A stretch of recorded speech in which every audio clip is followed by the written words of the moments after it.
ललित गुप्ता जी की शुरुआत कहाँ से हुई? नेटिव प्लस गाँव से थोड़ा बिलोंग करते हैं हम लोग, सरकारी स्कूल से पढ़े हुए लोग हैं। धरती पे धरती का काम करना it's best idea. Best idea. इससे अच्छा कुछ नहीं हो सकता। कि नया इन्वेस्टमेंट करना है and since we deal in multiple assets, मतलब रियल एस्टेट में भी है, म्यूचुअल फंड्स में भी है और अदर एसेट क्लास में भी है। रेंट पे लें, घर लें, नहीं लें। एक्चुअली से घर LIC पॉलिसी है। हम इंडियन लोग हैं, हमें ग्रोथ से ज़्यादा सिक्योरिटी चाहिए। किसी ने किसी पोर्टफोलियो में किसी ने 1 लाख लगा रखा होगा तो किसी ने 100 करोड़ लगा रखे होंगे। पिछले 6 महीने में क्या हाल हुआ शेयर्स का था। उस SIP को कंटिन्यू ही नहीं कर सकते क्योंकि वो एक इन्वेस्टर का बिहेवियर है। जैसे उसमें या तो पैसे बढ़ जाएंगे तो भी मैं निकाल लूँगा, गिर जाएंगे तो मैं पैनिक में हो जाऊँगा। तो वो बिहेवियर को मेंटेन करना कितना मुश्किल है। आज एक कीमा है आपकी, वो तो आपकी लायबिलिटी है। इसमें लग जाएंगे कि बस करना है मुझे, ठीक है, मतलब चलो सब कुछ पॉजिटिव रहा, जुड़ भी गया।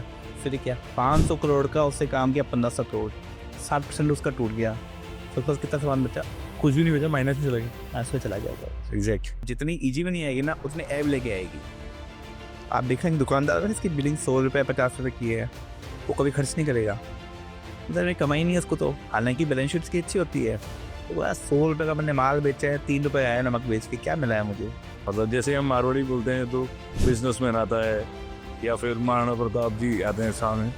But how do you feel sir, Marwari लोग जो हैं बहुत सक्सेसफुल हैं, ये ट्रिक क्या है सर? क्या मतलब मारवाड़ी ऐसा क्या करता है या उसके पास क्या ट्रिक है? वो लोग सिर्फ वहाँ गए अलग अलग जगहों पे जहाँ पे कुछ था ही नहीं, और वहाँ जाके शोरूम नहीं खोला उन लोगों ने। उन लोगों ने वहाँ पे नमक तेल मिर्च ईल तब छोटे काम किए हैं। किसी ने जॉब करी है, किसी ने कुछ किया है। तो वो कहते हैं ना कि राम अगर अयोध्या में रहते तो राजा राम होते इधर, पर वनवास पे जाके आ गए तो मर्यादा पुरुषोत्तम श्री राम हो, श्री राम। और सेम कहानी मारवाड़ी पे है, सेम कहानी किसी पे भी है जो घर से बाहर निकलता है। गुरु का क्या महत्व है सर? गुरु ऐसे होता है और फिर लाइफ को इतना स्मूथ कर देता है सर, इतना स्मूथ कर देता है। मतलब मैं लिटरली बता रहा हूँ, आई एम नथिंग। तो आज आप सभी लोगों को मैं मिलाना चाहूँगा ललित जी से। ललित जी बहुत ही प्रोमिनेंट हैं और क्रेडाई में भी बहुत ज़्यादा इनका नाम है। आजकल यंग एंटरप्रेन्योर्स और रियल एस्टेट में ये दिखते हैं और इनके आने के बाद में क्रेडाई ने बहुत ज़्यादा काम करना चालू कर दिया। ये यूथ विंग के हेड हैं वहाँ के, जो मेनली कर भी नहीं रहा सब। तो I would like to invite Lalit sir, welcome on the show sir. Thank you so much. ठीक है सर, आज की शाम या आज की जो पूरी जर्नी है वो आज आप ही के बारे में डिसाइडेड है। मैं ये चाह रहा था सर कि मैं सबसे पहले तो आपके बारे में कुछ जानना चाहते हैं सर। ये मेरे जो चैनल है, मेरी जो टीम है वो ये जानना चाहती है कि ललित गुप्ता जी की शुरुआत कहाँ से हुई? हाँ सर, एक्चुअली मैं बहुत नेटिव प्लस गाँव से थोड़ा बिलोंग करते हैं हम लोग, सरकारी स्कूल से पढ़े हुए लोग हैं।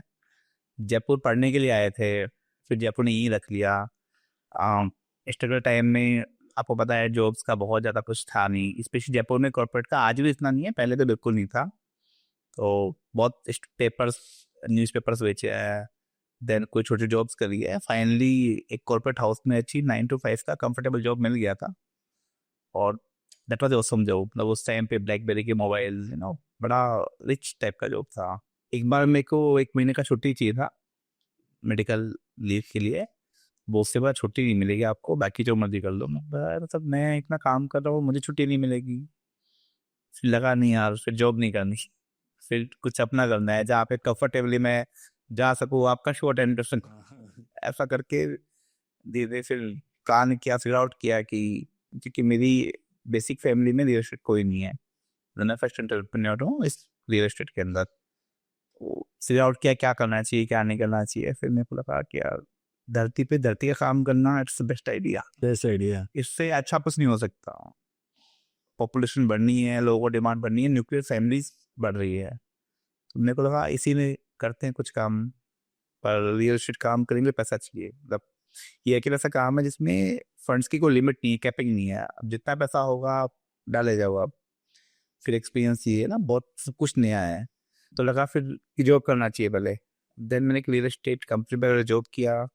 फिर मैं कॉन्ट्रैक्टर बना ताकि मैं कंस्ट्रक्शन की नॉलेज ले सकूँ, क्योंकि जिनसे मुझे करोड़ों रुपए लेने हैं, जो लोग फेथ कर रहे हैं मेरे पे, उनको मैं जो बना के दे रहा हूँ ठीक है। मतलब मेरे एम्प्लॉय कितने अच्छे हैं, मतलब मुझे खुद को पता होना चाहिए। मतलब मुझे लगता है कि आपने कितना अच्छा ड्राइवर रखा हो, लेकिन आपको ड्राइव करनी आनी चाहिए। जब तक आपको ड्राइविंग नहीं आती तब तक कॉन्फिडेंस नहीं है। कॉन्फिडेंस नहीं आएगा। मतलब मुझे लगता है ऐसा, आप ड्राइवर रखो, अकाउंट्स रखो, इंजीनियर रखो, सब कुछ रखो, लेकिन जो काम आप कर रहे हो, जो जिसके लिए लोग एक्चुअली जो लोग पैसा इन्वेस्ट कर रहे हैं या अपना लोन्स ये सब दे रहे हैं वो आपकी फेस पे दे रहे हैं, उनको जो डिलीवर करे वो आप ही करना है।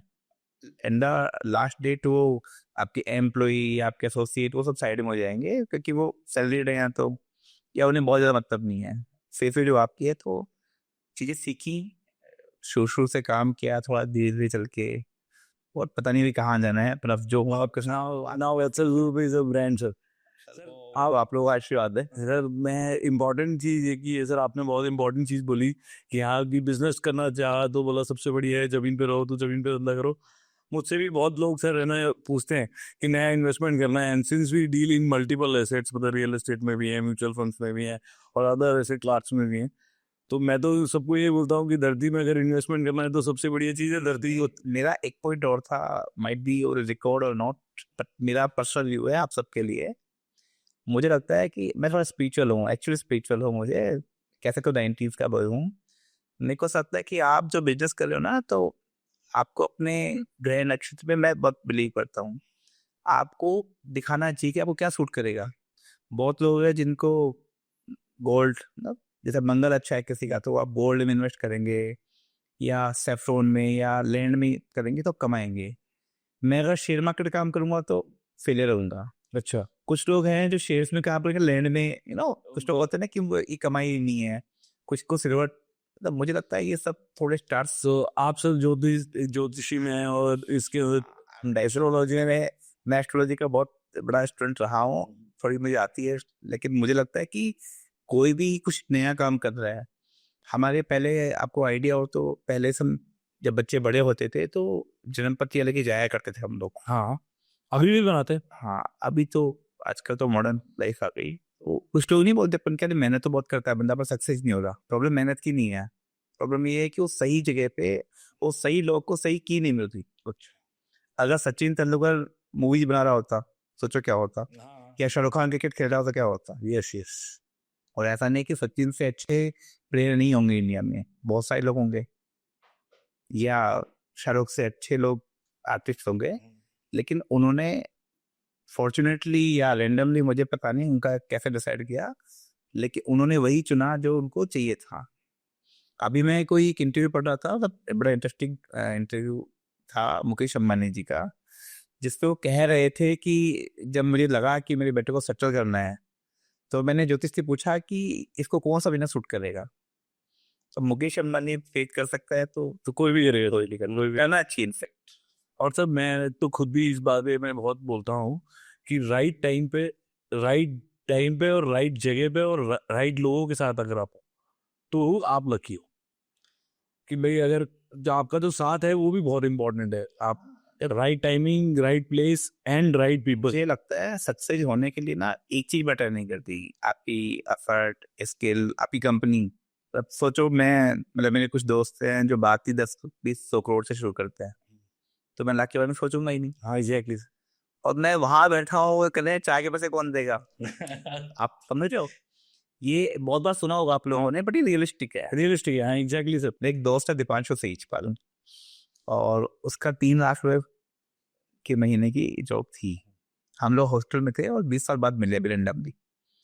जब हम मिले तो ये 3 लाख रुपए कम नहीं होते, हाँ बहुत नाइस सैलरी। नाइस सैलरी है, बाकी तो फिर लिमिट ही नहीं है। तो हमसे मिला और वो थोड़ा सा उसको लगा था कि नहीं यार भाई सेट है, ये 3 लाख महीने का रहे हैं।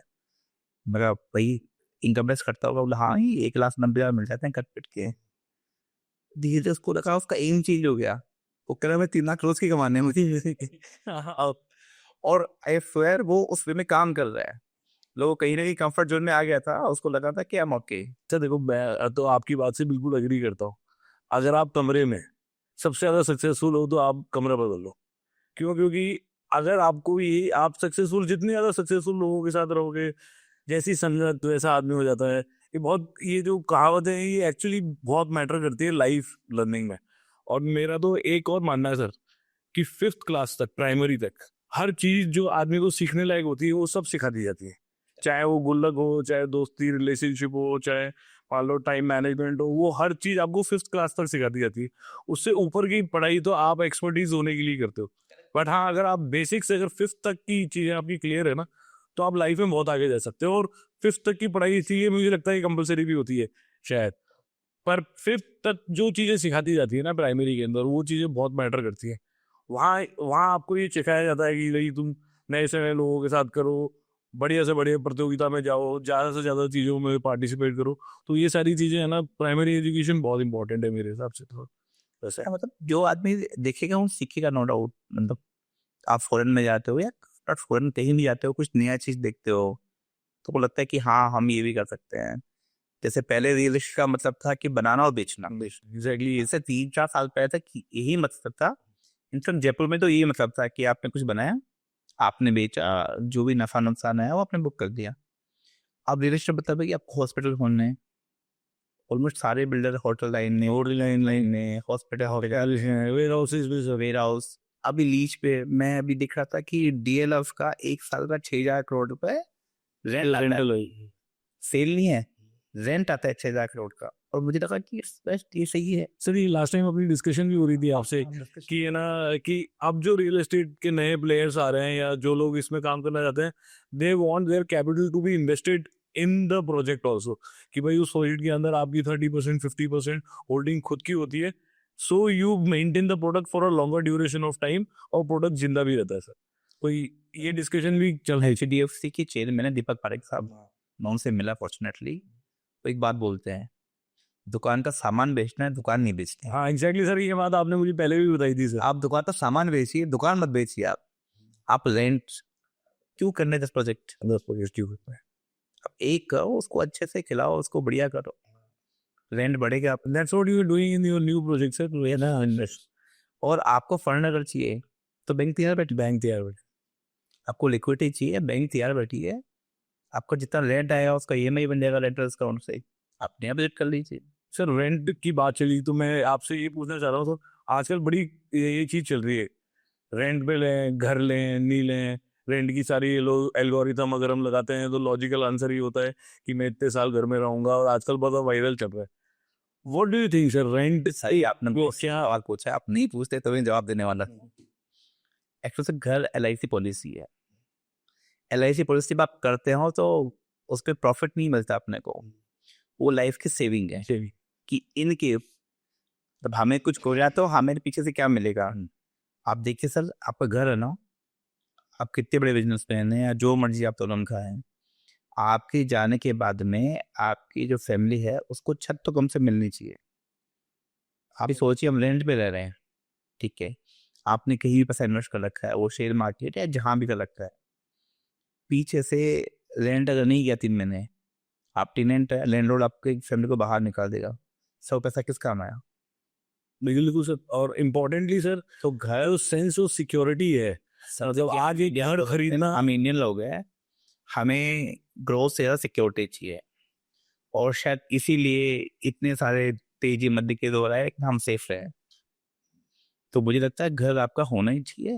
हाँ, बस आप ये ध्यान रखिए कि घर की ईएमआई उतनी हो जितनी आप बियर कर सकते हो। तो वो मैं एक बार कहीं जर्नी कर रहा था, अपने जयपुर से मुंबई जा रहा था, तो एक पर्शियन फैमिली थी, वो मेरे नॉन निकल गए, और उससे बात चलती, पेंट हाउस लिया है उन्होंने एग्जैक्टली मुंबई के अंदर, मुंबई और वो अकेली हैं लेडी, वन पेंट हाउस और वही लेडी है, और 25 करोड़ का पेंट हाउस लिया है। मैं कहा आप करेगी क्या? बोले एक मैं रहती हूँ, 4 में मेरा ईगो रहता है। यही हो रहता है। इनका 5 करोड़ क्या करोड़, बोले एक में मैं रहती हूँ, 4 में मेरा ईगो रहता है। तो मुझे लगता है हम अपने लिए कर लीजिए, ईगो के लिए मत लीजिए। आपके तो दिखाने के लिए इतना बड़ा, अगर मतलब कि देखो मेरे बता, आपके सेविंग है एक्स्ट्रा, अब करिए, आपका पैसा है, लोन आप उतना लो जितना आप रीपे कर सकते हो। सर इम्पोर्टेंटली मेरा तो एक और कह रहा है सर, मतलब being into entire asset class, किसी भी एसेट क्लास को नहीं है जिसपे आप अदर पीपल्स मनी पे मतलब अपने पैसे को बढ़ा सकते हो। जैसे आज मान लो अगर मुझे स्टॉक खरीदना है, तो अगर मान लो मेरे पास 1 करोड़ रुपए है, तो मैं 1 करोड़ रुपए का स्टॉक खरीद सकता हूँ। मेरे पास मतलब मुझे गोल्ड खरीदना है, तो मेरे पास 1 करोड़ रुपए होना चाहिए जब भी मैं उस गोल्ड को खरीद पाऊँ। But real estate is only place जहां मैं 15% 20% कैपिटल को इन्वेस्ट करके 80% बैंक से ले सकता हूँ, और वो भी एक कम दर पे। तो अगर मेरा investment for an example inflation को भी बीट करता है, तो भी मेरी रिटर्न ऑन इन्वेस्टमेंट वो है जो 15 से 20% के बीच में आ जाती है। सर आजकल ना बड़े वायरल चल रहे रील्स, बहुत सारे लोग फ्रेंड्स पे ज्ञान दे रहे हैं, सबको लग रहा है कि उन्हीं को नॉलेज हो रखी है, मुझे बहुत नॉलेज नहीं है, बट आई एम सॉरी। सब कह रहे हैं कि साहब एक काम करो, आप तो डर मत लो, रेंट लो और सिप लगा दो ना, शेयर मार्केट ये शेयर मार्केट वो। सर एक चीज बताए, आज आप सब लोग शायद शेयर्स पे काम कर रहे होंगे आई गेस, सभी किसी ने किसी पोर्टफोलियो में, किसी ने 1 लाख लगा रखा होगा, तो किसी ने 100 करोड़ लगा रखे होंगे। पिछले 6 महीने में क्या हाल हुआ शेयर्स का? सर नहीं, अभी तो मार्केट बिल्कुल गिरा हुआ है सर। गिरा हुआ है, और मैं कह रहा हूँ चलो ये तो बेकार हो जाएगा। कोई एक न्यूज आ गई, हमारे देश के कोई बड़े उद्योगपति को कल को कुछ हो गया, ये अभी ईश्वर साहब की न्यूज आई थी, सब क्या शॉर्ट थी उसके। सर श्योरिटी की बात भी अलग है। दूसरा सर एक बुक है इन्वेस्टर बिहेवियर, मतलब हम कितना भी चाले कि हम 15 साल तक SIP को चलाएंगे, बट हमारी एवरेज जो SIP की लाइफ है वो 4.5 साल है, मतलब इंडस्ट्री का एवरेज ये है। तो हम उस SIP को कंटिन्यू ही नहीं कर सकते, क्योंकि वो एक इन्वेस्टर का बिहेवियर है, जैसे कि उसमें या तो पैसे बढ़ जाएंगे तो भी मैं निकाल लूंगा, गिर जाएंगे तो मैं पैनिक में हो जाऊंगा। तो वो बिहेवियर को मेंटेन करना कितना मुश्किल है। आज एक EMI है आपकी, वो तो आपकी लायबिलिटी है, इसमें लग जाएंगे कि बस करना है मुझे, ठीक है, मतलब चलो सब कुछ पॉजिटिव रहा, जुड़ भी गया, फिर क्या आपने कल को अच्छा जीने के लिए आज दूसरे सर है ना, मेरा तो ये मानना है, जैसे मैं मेरे ट्रेनिंग प्रोग्राम्स में भी बोलता हूँ कि 2 चीजें हैं वो पर्सनैलिटी बताती है। जैसे अगर मान लो कोई लेडी होगी और उसने अगर कुछ नया गोल्ड की या कोई डायमंड की रिंग ली होगी या कुछ लिया होगा, तो ऑब्वियसली उसको शोकेस करेगी। ऐसे ही एक इंसान जो मैन है, वो उसकी एक इनर बिल्ट होती है कि उसको प्रॉपर्टी इम्बाइब करनी है, लेनी है, प्रॉपर्टी खरीदेगा। जैसे लोग कोई नया प्लॉट खरीदेगा, वो अपने दोस्तों को बोलेगा, क्या बोलेगा कि यार थोड़ा बिजी था, अभी मैंने एक प्लॉट खरीद लिया है यार, आज लेट इसलिए हो गया, रजिस्ट्री करा के आया हूँ। तो एक सेंस ऑफ बिलोंगिंगनेस और वो उस एसेट क्लास पे जो विश्वास है लोगों का, वो बहुत ज्यादा है, और उससे उसकी वैल्यू क्रिएशन बहुत लंबी होती है। क्यों? क्योंकि लिक्विडेट नहीं कर सकता भाई, आज लिक्विडेट भी नहीं कर सकते ना। आज you if you property of 1 crore rupees, you can not liquidate in 1 day. आप FD में हो, आप म्यूचुअल फंड में एक दिन में लिक्विडेट कर सकते हो, तो इजी एक्सेस होती है। नहीं सर, पर वही ना, मैं वही कह रहा हूँ, यूजुअली जो लोग कहते हैं कि प्रॉपर्टी को आप लिक्विडेट नहीं कर सकते, मैं कह रहा हूँ इट्स अ गुड पॉइंट। हाँ, it's a very good point, it's a very good, it is force long. तो आपके बैरियर्स लगे हुए हैं। ऐसे एक मूवी आई थी लकी भास्कर, शायद देखी होगी हम लोगों ने, उसका बड़ा एक अच्छा डायलॉग है कि खेलना ये मैटर नहीं करता, वो खेल कितना अच्छा खेलना है, आपको रुकना कहाँ है ये बताओ। आपको ये पता होना चाहिए कि निकल। एक 2 साल सुबह में बात हो रही थी, और शेयर मार्केट का बहुत बड़ा प्लेयर है वो, नाम नहीं ले पाऊंगा मैं, पर वो 1000-1500 CR उसने लगा रहे मांगे अपने। सुबह उसको होटलिस्ट किया आज, वो मुझे मालूम था, उसका वाइफ का फोन आया कि क्यों क्या हो गया, मैंने बात करी उससे, मारवाड़ी है, बोला भाई जी स्टॉक 60% टूट गया। स्टॉक 60%। फिर सही कहता, कोई प्रॉपर्टी ले ले तो, और ऊपर ऐसे ऊपर चल रहा था सर 3 महीने में 4 महीने में 1500 करोड़ का बंदा। अच्छा वो 1500 करोड़ के थे नहीं, शेयर मार्केट में सबसे बड़ा इशू क्या है कि आप लिमिट का काम कर। हाँ, उसका 500 करोड़ का पोर्टफोलियो है खुद का, 1000 करोड़ को लिमिट मिलती है, लिमिट में से ये बेसिकली छलवा है ये लोग कंपनी आपको करती है, आप एक्सटेंड करो। 500 करोड़ का उससे काम किया 1500 करोड़, 60% उसका टूट गया, तो उसके पास कितना सामान बचा? कुछ भी नहीं बचा, माइनस में चला गया। माइनस में चला गया वो। एग्जैक्टली, यही इस वजह से कुछ लैंड होती। दूसरी चीज सर, ये ह्यूमन नेचर है, जब पैसा आता है ना, पैसा बोलता है। एक गाना था राजेश खन्ना की, वो किसका मुझे पता नहीं, कि पैसा बोलता है। और हो क्या रहा था, जब पैसे कमाई आ रही थी ना, तो खर्चे भी वैसे हो रहे थे। एग्जैक्टली, आप समझ रहे हो? हाँ, रोज की पैसे आ रहे हैं, आज 1 करोड़ कमा लिए, आज 50 लाख कमा लिए, चलो पार्टी करते हैं। पार्टी गई तो जो कमाई हो रही थी तो खर्च हो गई, तो खर्च। ऑब्वियसली। हाँ, इजी मनी जब इजी मनी आएगा तो उसको आदमी खरीद। मतलब एक बात बोलती थी कि जितनी इजी मनी आएगी ना, उतने ऐब लेके आएगी। आप देख लेंगे दुकानदार जिसकी बिलिंग 100 रुपए 50 रुपए की है, वो कभी खर्च नहीं करेगा, मतलब कमाई नहीं है उसको, तो हालांकि बैलेंस शीट की अच्छी होती है, तो वह 100 रुपए का मैंने माल बेचा है, 3 रुपए आया नमक बेच के, क्या मिला है मुझे? और जैसे शेयर से यार 3 करोड़ आ गया, तो कुछ करना ही नहीं पड़ा, 4 बटन दबाने हैं, अच्छा खर्च वैसे ही करेगा वो भी वैसे। उससे मैं दोस्त यार सोसाइटी सबने मजे कर लिए। आज वो हॉस्पिटल में मैं पॉडकास्ट कर रहा हूँ सर, मैं कितना मर्जी विश्वास मैं कर भी क्या लूंगा उसका। एग्जैक्ट, मुझे लगता है आप करिए, मतलब मैं नहीं कह रहा कि मदद कर रहा, लेकिन सभी की बैलेंस होनी चाहिए। हाँ, at least you should know your limits. और इतना तो होना चाहिए कि आपका घर तो खुद का हो कम से कम, ये तो नहीं होना चाहिए कि आप घर पे किराए पे रह रहे हो, मतलब ये बहुत बकवास बात है। बाकी मारवाड़ियों का जिक्र आया सर, मैं मारवाड़ियों के बारे में, मारवाड़ी की एक अलग इमेज होती है सर लाइफ में। मतलब जैसे हम मारवाड़ी बोलते हैं तो बिजनेसमैन आता है, या फिर महाराणा प्रताप जी आते हैं सामने।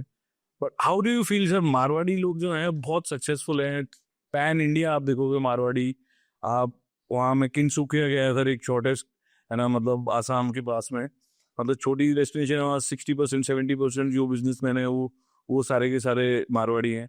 तो सर ये मारवाड़ियों की भी, यू ऑल्सो मारवाड़ी तो ये ट्रिक क्या है सर, क्या मतलब मारवाड़ी ऐसा क्या करता है, या उसके पास क्या ट्रिक है कि वो बिजनेस में सक्सेसफुल है? सर ट्रिक कुछ नहीं है, जरूरतें हैं एक्चुअली। मैं आपको बताऊं कि अभी कोरोना आया था, तो साइट पे हमारे बच्चे थे जो अपन बाहर निकाले थे ना, कोरोना हो गया। मेरी कंस्ट्रक्शन साइट पे बच्चे सर्दियों में सब खेलते हैं रात को, बड़ी सर्दियों में, कोई कपड़े नहीं होते उनके, हाँ हाँ। कोई कोरोना नहीं हो रहा उनके। वो इसलिए कि वो उसके एडिक्ट हो गए, वो स्ट्रोंग हो गए। ये हम ग्लोबल बात करें तो यूएस वाले लोग ज़्यादा परेशान होते हैं, हम इंडियंस कम थे, क्योंकि हमारी इम्यूनिटी डेवलप हो गई थी। मारवाड़ी सा समस्या कैसा, उसके पास कुछ है ही नहीं। आप अगर देखेंगे ना, आज से 50-60 साल पहले झुंझुनू सीकर या पानी नहीं था, तो खाने का कुछ था नहीं। ड्राइवर गए। हम मतलब हम कुछ या तो मरेंगे या जाएंगे। तो एक कम्युनिटी है, इसको आप सो कॉल्ड मारवाड़ी बोलते हैं। मारवाड़ी का मतलब बनिया नहीं होता। सबसे पहले तो मैं बता दूं, मतलब मारवाड़ी नॉट इज बनिया। जो मारवाड़ी एरिया में है वो सब मारवाड़ी। मारवाड़ी है। तो बहुत लोग अमित है कि मारवाड़ी में बनिया, जो बिजनेस कर रहा है वो सब बनी है। बनी है। वो लोग सिर्फ वहां गए अलग अलग जगहों पे जहाँ पे कुछ था ही नहीं, और वहां जाके शोरूम नहीं खोला उन लोगों ने। उन लोगों ने वहाँ पे नमक, तेल, मिर्च, ई मतलब छोटे काम किए हैं। किसी ने जॉब करी है, किसी ने कुछ किया है। तो वो कहते हैं ना कि राम अगर अयोध्या में रहते तो राजा राम होते, इधर पर वनवास पे जाके आ गए तो मर्यादा पुरुषोत्तम श्री राम हो। श्री राम। और सेम कहानी मारवाड़ी पे है, सेम कहानी किसी पे भी है जो घर से बाहर निकलता है। अगर मैं पढ़ने के लिए जयपुर नहीं आता तो मैं भी अपनी पेरेंट्स की जैसे कोई कपड़े की शॉप पे बैठा होता, मे बी आप जैसे बड़े लोगों का पॉडकास्ट सुन रहा होता। यहाँ नहीं बैठा होता एक्चुअली। तो जो घर से निकला है, आप में से शायद कितने लोग होंगे जो अपने गांव से छोड़ के आए हैं तो कुछ कर रहे हैं। मारुति की कुछ ऑप्शन था नहीं उनके पास में, तो उन्होंने मेहनत करी। सर सब ये बात बहुत अच्छी लगी मेरे को आपकी सर। वो मैंने कई लोगों से ये सुना है सर, कि जितना ज़्यादा आप एक्सपोजर ले रहे हो, जैसे आपने बोला आप वहाँ से आए, मेरे फादर भी गांव से निकल के आए। मैं अगर जयपुर में रह करके बॉम्बे, दिल्ली या बॉम्बे या फिर मतलब यूएस नहीं जा पाया, तो फिर मैं मेरा एक्सपोजर कम कर रहा हूँ।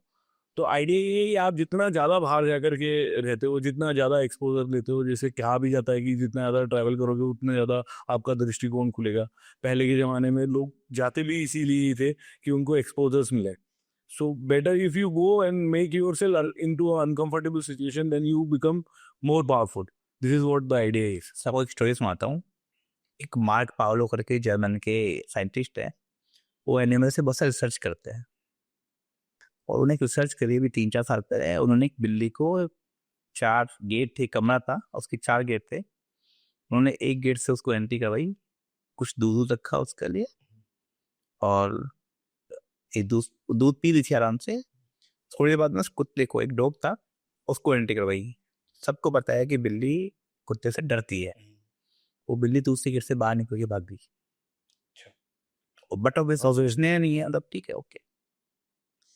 थोड़ी देर बाद में क्या किया उन्होंने, उसी रूम में 4 गेट, मतलब एक बिल्ली को कुत्ते को साथ में अंदर कर दिया बंद, और 4 गेट बंद कर दिए। बिल्ली ने पहले एक गेट पे पंजा मारा, गेट बंद था। दूसरे पे, तीसरे पे, चौथे पे, उसको लगा कि आज तो हम गई। सब बिलीव नहीं करोगे, उस बिल्ली ने कुछ देर बाद में कुत्ते को ऐसा पंजा मारा कि कुत्ता मर गया वहां पे। अच्छा।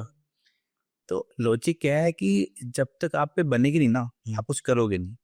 आपको अपने कंफर्ट जोन से बाहर निकलना पड़ेगा, 100% निकलना पड़ेगा। जो, और ये सब जगह पे ही होता है। कई बार कुछ लोग सोचते हैं कि मेरा बजट अगर 50 करोड़ का है, ऐसे बहुत सारे लोग मिलते होंगे, आपको मिलते होंगे कि यार मेरे तो 50 लाख का बजट है, EMI नहीं चाहिए मेरे को, मैं बिना EMI का उतने का लूंगा, इतना है मेरे पास में। मेरे पास। अरे भाई, उतनी लाइबिलिटी होनी चाहिए, तो भागोगे किसके लिए? जब तक आपके सपने नहीं होंगे ना, आपको यहाँ से मुंबई जाना है, आप एयरपोर्ट जाओ, कुछ बोलो मत, कौन देगा टिकट आपको मुंबई की? कोई नहीं। पता ही नहीं उसको, उसको पता होना चाहिए जाना कहाँ है आपको। अनटिललेस आपको नीड नहीं होगी, आपको पता ही नहीं कहाँ जाना है, तो आप ग्रो ही नहीं कर पाओगे, आप जा ही नहीं पाओगे मुंबई। आप खड़े रहो एयरपोर्ट पे 10 दिन के लिए। इम्पोर्टेंट है सर कि है ना, कम से कम मुझे वो एक्सप्रेस तो करना पड़ेगा और उतना एफर्ट तो करना ही पड़ेगा। कंफर्ट जोन से बाहर निकलना पड़ेगा। आप ना, एक और छोटा एग्जाम्पल देता हूँ। आप एक मेलानिया कोई भी फ्रूट ले लीजिए, मतलब कोई भी बड़ा फ्रूट कुछ भी कह सकते हो उसको, वाटरमेलन ले लो। वाटरमेलन, वाटरमेलन को आप 3 इंच बाई 3 इंच की डब्बी में उसको डाल दो, पैक कर दो, और थोड़े जब भी 6 महीने बाद में क्रॉप निकल के आएगी ना, सारे वाटरमेलन ऑलमोस्ट 1-1.5 फीट के होंगे। वो अकेला वाटरमेलन होगा जो 30 एज का होगा। जब तक हमें चीज़ों की जगह नहीं मिलेगी, हमें लगेगा ही नहीं कि हमें एक्सपेंड कैसे करना है, हम कर ही नहीं पाएंगे। सब मुझे इम्पोर्टेंट। तो आप अपने बच्चों को फ्री रखिए, थोड़ा सा मतलब वॉच करिए, तो फ्री रखिए। बस साइकिल चलाना सीखा होगा आपने, तो आपके फादर ने यही किया होगा ना, पहिए हटा दिए होंगे, क्या होगा मैं देख नहीं रहा, पर रोज चुपके से देखने होंगे कि क्यों नहीं जाए कहीं पे, और आपको बोला हुआ देख नहीं रहा, तो आप फ्री करिए उनको। यस, मैं बिल्कुल सर, आप, मेरा तो यही मानना है।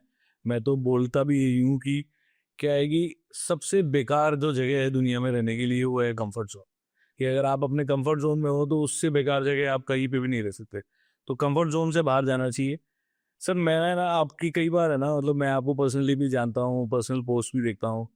मुझे कहीं ना कहीं सर ऐसा लगता है कि very spiritual kind of a person. और एवरी ऑफन देन आपने बहुत सारी ऐसी स्पिरिचुअल डेस्टिनेशन है जो कवर करी हुई है सर। केदारनाथ, बहुत मतलब मेरे हिसाब से ज्योतिर्लिंग आपने ऑलमोस्ट सारे करे हुए हैं सर। तो I would like to know about your spiritual journey. Spirituality को आप किस तरीके से देखते हो, and I want to dive in deep कि आपकी क्या थॉट प्रोसेस है स्पिरिचुअलिटी के बारे में। सर मुझे लगता है कि मैं अंबानी बनूं ना बनूं, कोई तकलीफ नहीं है। मतलब कोई मुझे दुनिया का या जयपुर का या इंडिया का सबसे ज्यादा पैसा वाला आदमी कहे नहीं कहे, मुझे कोई दिक्कत नहीं है। पर कोई ये ना कहे कि यार इसने गलत कर दिया। मेरे प्रिंसिपल्स, एथिकल वैल्यूज बहुत है। मेरे को एक्चुअली मेरी ग्रैंड मदर बड़ी स्पीच होती है मेरी, मतलब मैं क्योंकि मारवाड़ी फैमिली से हूँ, तो यूजुअली मारवाड़ी फैमिली स्पीचर्स होती है। हाँ, वो भी। और मेरे फादर एक्चुअली बहुत जल्दी शांत हो गए थे, तो मेरी मदर को स्पिरिचुअल ना, एक होता ना कि पेरेंट्स से बुजुर्ग हो जाते हैं तो आपको उनको स्पिरिचुअल टूर कराना है। तो आप बता, मैं अवसर बन गया। मुझे उनको ना यात्राएं करवानी थी स्पिरिचुअल, उनको करवाते करवाते मैं भी स्पिरिचुअल हो गया। और शायद मतलब भगवान की नियमत है कि मैं, मुझे लगता है स्पिरिचुअल होना चाहिए, आपको रोज मंदिर जाना चाहिए, आपको एक स्पिरिचुअल गुरु होना चाहिए, बड़ी सुकून मिलता है। आप में से कोई परेशान हो रहा हो, आप पे काम करना कल से ही, जो भी आप लोग हैं, मतलब मस्जिद जाते हैं, गुरुद्वारा, मंदिर, मुझे पता नहीं आपकी रिलीजन क्या है, आप रोज सुबह जाना शुरू करिए। 7 डेज तक जाइए आप, मेरे कहने से बिना मन के जाइए। 8 दिन आप बोलेंगे नहीं हमको जाना है वहाँ पे। और जाने का मतलब ये नहीं कि आप गए और मतलब हाथ में लगाना है, थोड़ी देर बैठना है वहाँ पे। तो मैं सही बता रहा हूँ, आपके दिमाग में जितने दोनों चल रहे होते हैं ना, वो सब सब एकदम पीस पा जाओगे। जब तक इनर पीस नहीं होगा ना, आप ग्रो ही नहीं कर पाओगे। सो आपकी professional life, work life, study, जो मर्जी आप कर रहे हैं, ये मिलता है स्पीच। और सब बरास ओबामा साहब जब स्पीच हो सकते हैं। अभी मुकेश अंबानी जी ने शादी करी थी, आपने देखा हुआ, ऐसा कोई ऐसा कुछ भी गुरु नहीं था जिसको नहीं बुलाया। उनकी वाइफ सोफदा बड़ी स्पिरिचुअल है, उनकी मदर कोकिला बहन बड़ी टस्टी है। यहाँ पे किसी को देखती थी। हमारे तो राजस्थान में राजा महाराजा ही जब युद्ध करने जाते थे तो काली माँ की, भैरवी की पूजा करते थे। तो स्पिरिचुअलिटी सर एक बहुत बड़ा टॉपिक है सर। स्पिरिचुअलिटी का तो मतलब ही लोग नहीं जानते हैं। मेरे लिए स्पिरिचुअलिटी मतलब आत्म ध्यान है ना। और स्पिरिचुअलिटी को कितना इम्पोर्टेंट है आपकी लाइफ में, और स्पिरिचुअलिटी के एक्चुअली क्या मायने हैं सर, वो आप मेरे को एक बार बताओ। कोई ऐसा इंसिडेंस है सर जहाँ पर आपको ऐसा लगा हो कि यार मुझे बिल्कुल ब्लैकआउट हो गया हुए हैं, या फिर कुछ ऐसी फीलिंग जो एक आदमी को इंटरनली आती है, गूज बम्स आते हैं। तो कोई ऐसा एक्सपीरियंस है जो आप शेयर करना चाहो आपका? सब एक ही नहीं है, मतलब मेरी तो लाइफ में स्पिरिचुअल की, मतलब मुझे लगता है कि भगवान हमेशा मुझे बचाता रहा है। मतलब मेरे जैसे कांड है, जैसे मैं रिस्क ले लेता हूँ, भगवान ने बचाया हमेशा मेरे को। और आप बिलीव नहीं करोगे, जयपुर के पास में श्याम बाबा का मंदिर है, आपको आइडिया? हटू श्याम, अभी मेला भी लगने वाला था गुड़ का। और बाबा नहीं, मेरे फादर है वो। आई स्वेयर, डे लाइफ में ना बिजनेस में वैसा होता है कि आप कुछ फंड्स चाहिए, नॉट फंड, कभी कभी कुछ चीज़ ऐसी आ जाती है जो भी कंट्रोल में नहीं होती, तो आप सरेंडर हो जाते हो कि यार अब मेरे हाथ में कुछ नहीं है, मैं कुछ नहीं कह सकता, मेरे पास से शॉर्टकट है बाबा, अब तू जाने, मेरे को नहीं पता। आई स्वेयर ये एक बार नहीं हमेशा होता है कि कुछ ना कुछ ऐसा हो जाता है कि वो चीज़ें अपने आप सॉर्ट आउट हो जाती है मतलब। और ये एक बार दो बार होगा ना तो लगता है कि यार कुछ चमत्कार है, मेरे नॉर्मल हो गया ये, मतलब सर स्पिरिचुअल तो मैं आपको बताऊं कि अपने आजकल प्रेमानंद जी महाराज है, मतलब वो महाराज क्या आप सब बहुत आनंदित है, मथुरा वृंदावन जी थे है ना सर, तो मैं बताऊं कुछ ऐसा इंसिडेंट है, मैं आपको बता रहा हूँ, आप सब लोगों के लिए भी है ये। हम लोग सोचते हैं कई बार कि अगर हम द्वापर युग में पैदा हुए होते तो कृष्ण भगवान को देखा होता। आप पास से मौका है, वो साक्षात कृष्ण भगवान बैठे हुए हैं, आप उन्हें जाइए, देखिए, फील करिए। हो सकता है कि उनके रूम तक, क्योंकि लोग मिलने वाले बहुत है तो एक लिमिटेशन होती है मिलने की, उनकी एज भी काफी है। वृंदावन जब आप जाएंगे तो लोग रोड पे आपको मिलेंगे, सर 3 बजे से उनकी ना तैयारियां और चालू होती टीचर का टाइम होता है, आप दर्शन भी कर लेंगे ना, आप बड़ी वही वाई बेगी। मैं बताऊँ रिसेंट इट्स 22 दिसंबर 24, मैं बहुत बार वृंदावन गया था, लेकिन टू बी फ्रैंक मेरे पास क्या है, मतलब बड़े स्पिरिचुअल गुरु से काफी आशीर्वाद रहा है। सदगुरु जो चेन्नई में है, इनफैक्ट मेरे खुद के एक स्पिरिचुअल गुरु है जो जिन्होंने मुझे पाला है, एक्चुअली जब मेरे फादर नहीं थे तो उन्होंने मुझे पाला है। श्री नंदा जी महाराज है, पद्म श्री भी मिला हुआ उनको, और उनकी तो, क्योंकि वो बेसिकली वो उस वक्त सोशल मीडिया नहीं था, इतना वो फेमस हो नहीं पाए, बट सर वो नेक्स्ट लेवल थे। एनीवेज, तो मैं जब भी वृंदावन जाता था तो सुनते थे ना आजकल रील्स में चल रहा है, मैं को यार ये प्रेमानंद महाराज मिलना चाहिए। मैं अभी मन जाता हूँ, मतलब मेरे कुछ चीज़ें हैं कि खाटू श्याम जी हरवेली जाना है मुझे, मेरे को वृंदावन हरवेली जाना है, गोविंद देव जी मैं रोज सुबह सुबह नहीं तो शाम को दिन में एक बार मैं गोविंद जाना है, एवरी ईयर केदारनाथ जाना है मुझे, मतलब मेरी कुछ चीज़ें फिक्स है जो मुझे करनी है, मतलब ये मेरी रूटीन की चीज़ें है। जैसे हर साल दिवाली आती है ना, ऐसे में वो हर साल केदारनाथ जाना होता है। हर साल रोज आप ब्रश करते हैं, मुझे रोज गोदरेज जाना होता है, तो एक कुछ चीज़ें फिक्स है मेरी, मतलब मैं चाहे जो मर्जी हूँ, मैं वो चीज़ नहीं छोड़ सकता। क्योंकि ये चीज़ तब भी थी जब मैं पढ़ रहा था, जब मैं स्टूडेंट था, उस समय बस से जाया करते थे, अब थोड़ा सा कंफर्ट जोन में आ गए, लेकिन चीज़ें वही हैं। तो मैं गया तो मैं सोचा मतलब बाकी भी आई थी, मैं बैठा था ऐसे ही, मतलब यू ऑब्वियसली बाकी एक बार जाओगे तो आप ना बड़े इमोशनल हो जाओगे। प्रेमानंद जी से मिलना है, मैं कहा कैसे मिले उनके यहाँ, मुझे पता नहीं था कुछ टोकन सिस्टम है, बहुत सारे प्रोटोकॉल्स हैं, नो डाउट। खैर आज तो जाना है मेरे को, नेक्स्ट डे मेरी मीटिंग थी, वो भी जरूरी थी, फिर मैं कहा मीटिंग देखी जाएगी, प्रेमान जी वहाँ से मिलना है अपने को तो। और मैं रैंडमली लाइन में खड़ा हो गया, काफी लोग रोड पे खड़े होते हैं जब वो निकलते हैं, तो बिलीव प्रेमानंद जी महाराज वो यूजली गाड़ी मेरे आगे रुकी, नॉर्मली वैसे मिलते नहीं है तो आशीर्वाद देते, 1 to 1 नहीं मिलते रोड के ऊपर, तो वो पास में रुके वही था और उन्होंने सर पे हाथ रखा, मतलब बहुत देर तो नहीं कर दी, सरप्राइज, मतलब वो कहते मैंने देर तो नहीं कर दी, वो लगा नहीं कि है ही कुछ। ऐसे ही लोग नहीं कहते हैं कि अभी इतनी भारी भीड़ में जहाँ पे लोग खड़े हैं पागलों के जैसे, और उस भीड़ में वो पास में आके सर पे हाथ रखते, वो देर तो नहीं कर दी मैंने। सर ये तो बात सुन के ही मेरे गुज हो गया सारे। मैं नेक्स्ट डे गया उनके पास में, मतलब टोकन लेके, मैं तो लास्ट में बैठा था, कैसे याद आ सकता किसी को, मतलब कह रहे तुमसे तो कल बात हो गई थी, तुमसे कल बात हो गई। कल बात हो गई थी। एक्चुअली हुआ क्या, मैं बताता हूँ आपको, वो जब मिले तो बात हो नहीं पाई मेरी। मैं बहुत स्पिरिचुअल हूँ, मैं बिलीव करता हूँ उन सब चीज़ों पे, मैं मन ही मन में मैं कुछ कर रहा था, मैं क्या याद ऐसे कुछ कुछ बातें कर रहा था मैं अपनी, तो कल टॉपिक तो बात हो गई थी शाम को, मतलब मैं अपने आप बात कर रहा था मन में, उन्हें पता नहीं कुछ भी। सुबह जब मिलने के लिए बिल्कुल शाम को बात हो गई पूरी, आपके बात करनी है। सही है। मैं आपको इंसिडेंट और सुनाता हूँ कि ये धर्म स्पिरिचुअलिटी इससे क्या होता है। अपनी गौशाला है, अपनी क्या है, गोविंदी गौशाला है। सर मैंने आपका ना वो भी देखा था सर, अभी ना लेटेस्ट पोस्ट फेसबुक पे सर, जब आप गौशाला में थे, और मतलब पता नहीं वो वीडियो देख करके मुझे ऐसा लगा कि जैसे आप बहुत ज्यादा है ना, मतलब उस पर डूबे हुए हैं, और वो कई बार उनको वीडियो देख करके ऐसा लगता है ना कि हाँ आदमी बहुत ज्यादा इन्वॉल्व है। तो गौशाला सर कैसे, मतलब हाउ वो and you do something for गौशाला आल्सो सर, है ना, वैसा मतलब मेरे तरह गौशाला नहीं हो, गाय नहीं हो, मेरी एक्चुअली फैमिली है। एंड बिलीव में, आपको भी चलिएगा मेरे साथ में, आप लोग भी कभी मौका मिले तो मेरे साथ चलिएगा। मैं जब जाता हूँ वहाँ पे, मतलब कभी मैं शूट करके भिजवाऊंगा, ऐसे मैंने कभी शूट किया नहीं, वो सारी गायें मेरे पास में आ जाती है, सारी गायें मेरे पास में आ जाती है, जुड़ना आती है। मतलब जैसे ना घर पे मदर आती थी, अब जब हम छोटे बच्चे थे हम चिपट जाया करते थे, वो सारी गायें, वो आज तक किसी भी गाय ने हॉर्न नहीं मारा, मुझे डैमेज नहीं किया। जब ये गौशाला शुरू हुई थी ना एक बार, तो चूंकि फाइनेंस सोर्स इतने अच्छे थे नहीं, टू बी वेरी फ्रैंक, और आज का सब कुछ करना फाइनेंस ही है। वैसा मेरे लिए गौशाला इमोशन तो हो सकता है, लेकिन जिसे लैंड परचेज कर दी है, जिससे शेड बनवाना है, उसको तो पैसे चाहिए, तो पैसे मांगे और देखी जाएगी। तो मेरे पास सैलरी आई थी, किसी काम पे रखी थी मैंने एक्चुअली। मैं बताता हूँ आपको किस्सा क्या हुआ कि मैंने को गाड़ी चाहिए थी 4 व्हीलर, मेरे पास 2 व्हीलर थी पहले, मेरे को 4 व्हीलर चाहिए थी, तो उसके लिए मैंने पैसे बचा के रखे थे। मैं थोड़ा सा लोन पे कम जाता हूँ, मतलब उतना ही कि जितना हो सके। वहां से गौशाला से फोन आया कि शेर वालों को पैसे देना है, मैंने वो सारे पैसे काट के वो शेर में दे दिए मैंने। कोई नहीं, काट से आ जाएगी, गौ माता ज्यादा इंपॉर्टेंट है।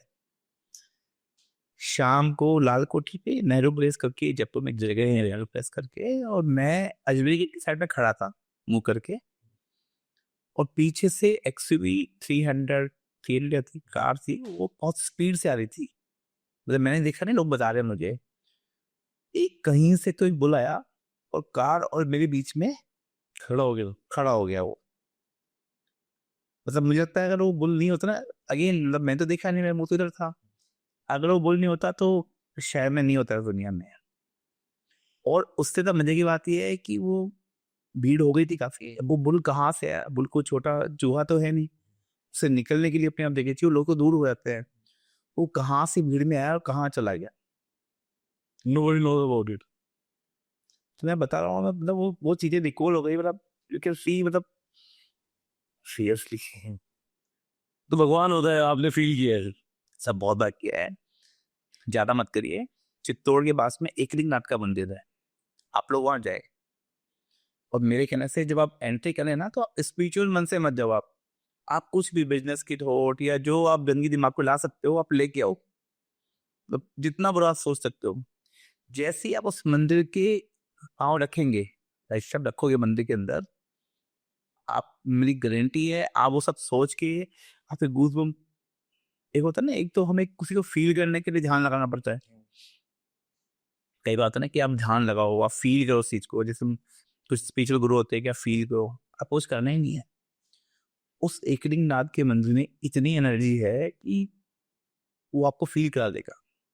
ऐसे ही थोड़ी गोरा बदल हो गया, आपने सुना होगा, मतलब बिना सिर के जो बंदा 72 लोगों को मार दे, वो ऐसे थोड़ी हो गया, वो कहीं ना कहीं रात का ही मंदिर। सर मैं तो बोलता भी हूँ सर, गुरु की इम्पोर्टेंस है ना बहुत ज्यादा होती है, मुझे ये मानना है। और हमारे गुरु जी ने ये बोला था कि अगर आप किसी भी बड़े मंदिर में कभी भी ये सोच के मत जाओ आपको दर्शन करना है, वो हर टाइम आपको यही बोलते थे कि आओ आप बैठो और आपकी बैटरी को रिचार्ज करो। वो इतनी ज्यादा powerful, they are called as power generation areas या पावर ना जोन्स कहा जाता है, जिसमें अगर आप में जो चीज आप बाहर बैठ करके आधा घंटे में अचीव करोगे, वहां शायद वो आधे सेकंड के अंदर या 1 सेकंड के अंदर आपको फील हो जाएगी। और वहां पर जाकर के आप अगर प्रभु का नाम लेते हो तो आपका डायरेक्ट कनेक्शन होता है टू द ना अपर वर्ल्ड जो एक्चुअली एग्जिस्ट करता है सबके लिए। चाहे आप उसको किसी भी नाम ले लो, पर अल्टीमेटली वो पावर एनर्जी आपको वहां फील होती है। तो ये हमारे गुरुजी ने सब सिखाया था सर। और इसी से मैं एक और चीज पूछा था, गुरु का क्या महत्व है सर, मतलब आपकी लाइफ में गुरु का क्या महत्व है, और गुरु क्या क्या से क्या कर सकता है। ये कुछ ऐसा कोई एक्सपीरियंस है आपकी लाइफ का पर्सनली, तो वो आप शेयर करो सर। लिटरली मतलब उन्होंने कहा था, पर स्वयर बोल रहा हूँ, गुरु के बिना कुछ नहीं है आप। और मेरा यकीन मानो, कोई इसे मानता है या नहीं मानता, गुरु का मतलब स्पिरिचुअल गुरु की बात नहीं कर रहा, किसी की लाइफ में कोई मेंटर भी गुरु है। जैसे आप ना, हवा सब जगह है, हम फैन क्यों चलाते हैं, उसको फील करने के लिए। एग्जैक्टली। अगर हवा सब जगह है तो फैन का ही जरूरत क्या है, मतलब फैन चाहते हैं, वो गुरु ऐसे ही होता है। वो बहुत सारी चीजें ना, जैसे हम स्कूल जाते हैं, बुक्स है हमारे पास में, टीचर बुक पढ़ा ही रहा होता है ना, समझा ही रहा होता है, बुक्स तो हम हमारे पास में है, हम पढ़ सकते हैं उसको। गुरु ऐसे होता है और फिर लाइफ को इतना स्मूथ कर देता है सर, इतना स्मूथ कर देता है। मतलब मैं लिटरली बता रहा हूँ, आई एम नथिंग। मैंने मतलब मुझे पता नहीं, मेरे पास ज्यादा कुछ है नहीं, पर जो भी सक्सेस छोटी मोटी है उसमें मेरा कोई योगदान नहीं है। सीरियसली, ये जो कुछ है वो मेरे गुरु का पीछे है। वो कहते हैं, मैं फेवरेट रहा हूँ गुरु का एक्चुअली। अब वो किस्सा सुनाता हूँ आपको। त्रिवेणी धाम है जयपुर के पास, श्री नैनदास जी महाराज जी। तो इट्स अबाउट 13-14 की बात है। मैं यूँ दिन में क्या बहुत भीड़ होती थी, तो मैं शाम को रात को जाता था वहाँ पे। तो मैं पाँव दबाया था बस, नूर जी पाँव दबाया था। उसमें बीमार थे वो, तो मैं आई वाज जस्ट क्राइंग। तो मेरे लिए वो फादर ही हैं एक्चुअली। तो मैं रो रहा था, तो वो जो आंसू है ना वो गिर गए उनके पाँव पे। तो वो बोले कि क्या हुआ, रो क्यों रहा है? मैं कहा आज तो आप है, अभी तो आप हैं, कल को आप दुनिया में नहीं रहेंगे, मतलब फैक्ट है। तो मैं कहाँ जाऊँगा? क्योंकि मेरे लिए तो आप यकीन मानो सर, मेरे लिए तो जो है वही है ही। मतलब ठीक है, आज में श्याम बाबा है या भोले बाबा है, पर वहां तक पहुंचा है किसने? अगर वो नहीं होते तो मैं रिश्ता तो आप ही ने कैसे मालूम चलता? तो मुझे कैसे मालूम चलता कि वो सब कुछ है? ये जो लोग टीम है, आप सब कुछ कर रहे हैं, और कहीं ना कहीं गाइड तो आपने किया ना। कहता है कोई नहीं, मस्त है तू, मैं लगूंगा हमेशा तेरे साथ में। और एक गुरु मंत्र होता है, सबके पास में होता है, मैं बता नहीं सकता, कुछ प्रोटोकॉल्स उसके। तो वो लाइव असर, कभी कोई दिक्कत है आपको, कभी भी, तो वो चलता रहता है। आपको एंजाइटी हो रही है ना, कभी घबराहट हो रही है, कुछ मान लीजिए आप, सबके अपने भी गुरु ने दे रखा हुआ आपको। आपको पर बिलीव करना पड़ेगा उस पर। देखिए, उसमें मंत्र में बिलीव।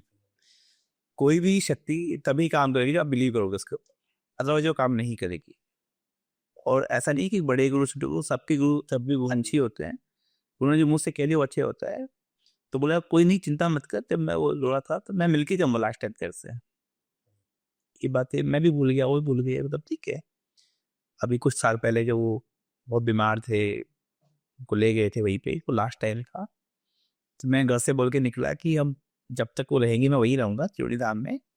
उसके बाद में जब तभी आऊँगा, 1 दिन लगे या 1 महीना लगे। मैं 14 नंबर तक पहुंचा था, सिक रोड पे। मेरा फ़ोन आया त्रिवेणी धाम से कि एक मेडिसिन चाहिए, इंजेक्शन चाहिए ये, आप ले आओगे? मैं पूछने लगे क्या बात है, लेके आना है मतलब? तो बस बड़ा इंजेक्शन होगा, मतलब इस स्टेज पे इतने बड़े इंसान की लगाया जाए तो कोई बड़ी चीज़ ही होगी, और अदरवाइज लोकल में मिल जाती। तो ना SMS चलते हैं। तो फिर मैंने रैंडमली पूछ लिया वहीं पे छोटे से शॉप पे, मैं पूछो से ही क्या है, कहाँ मिल जाएगा?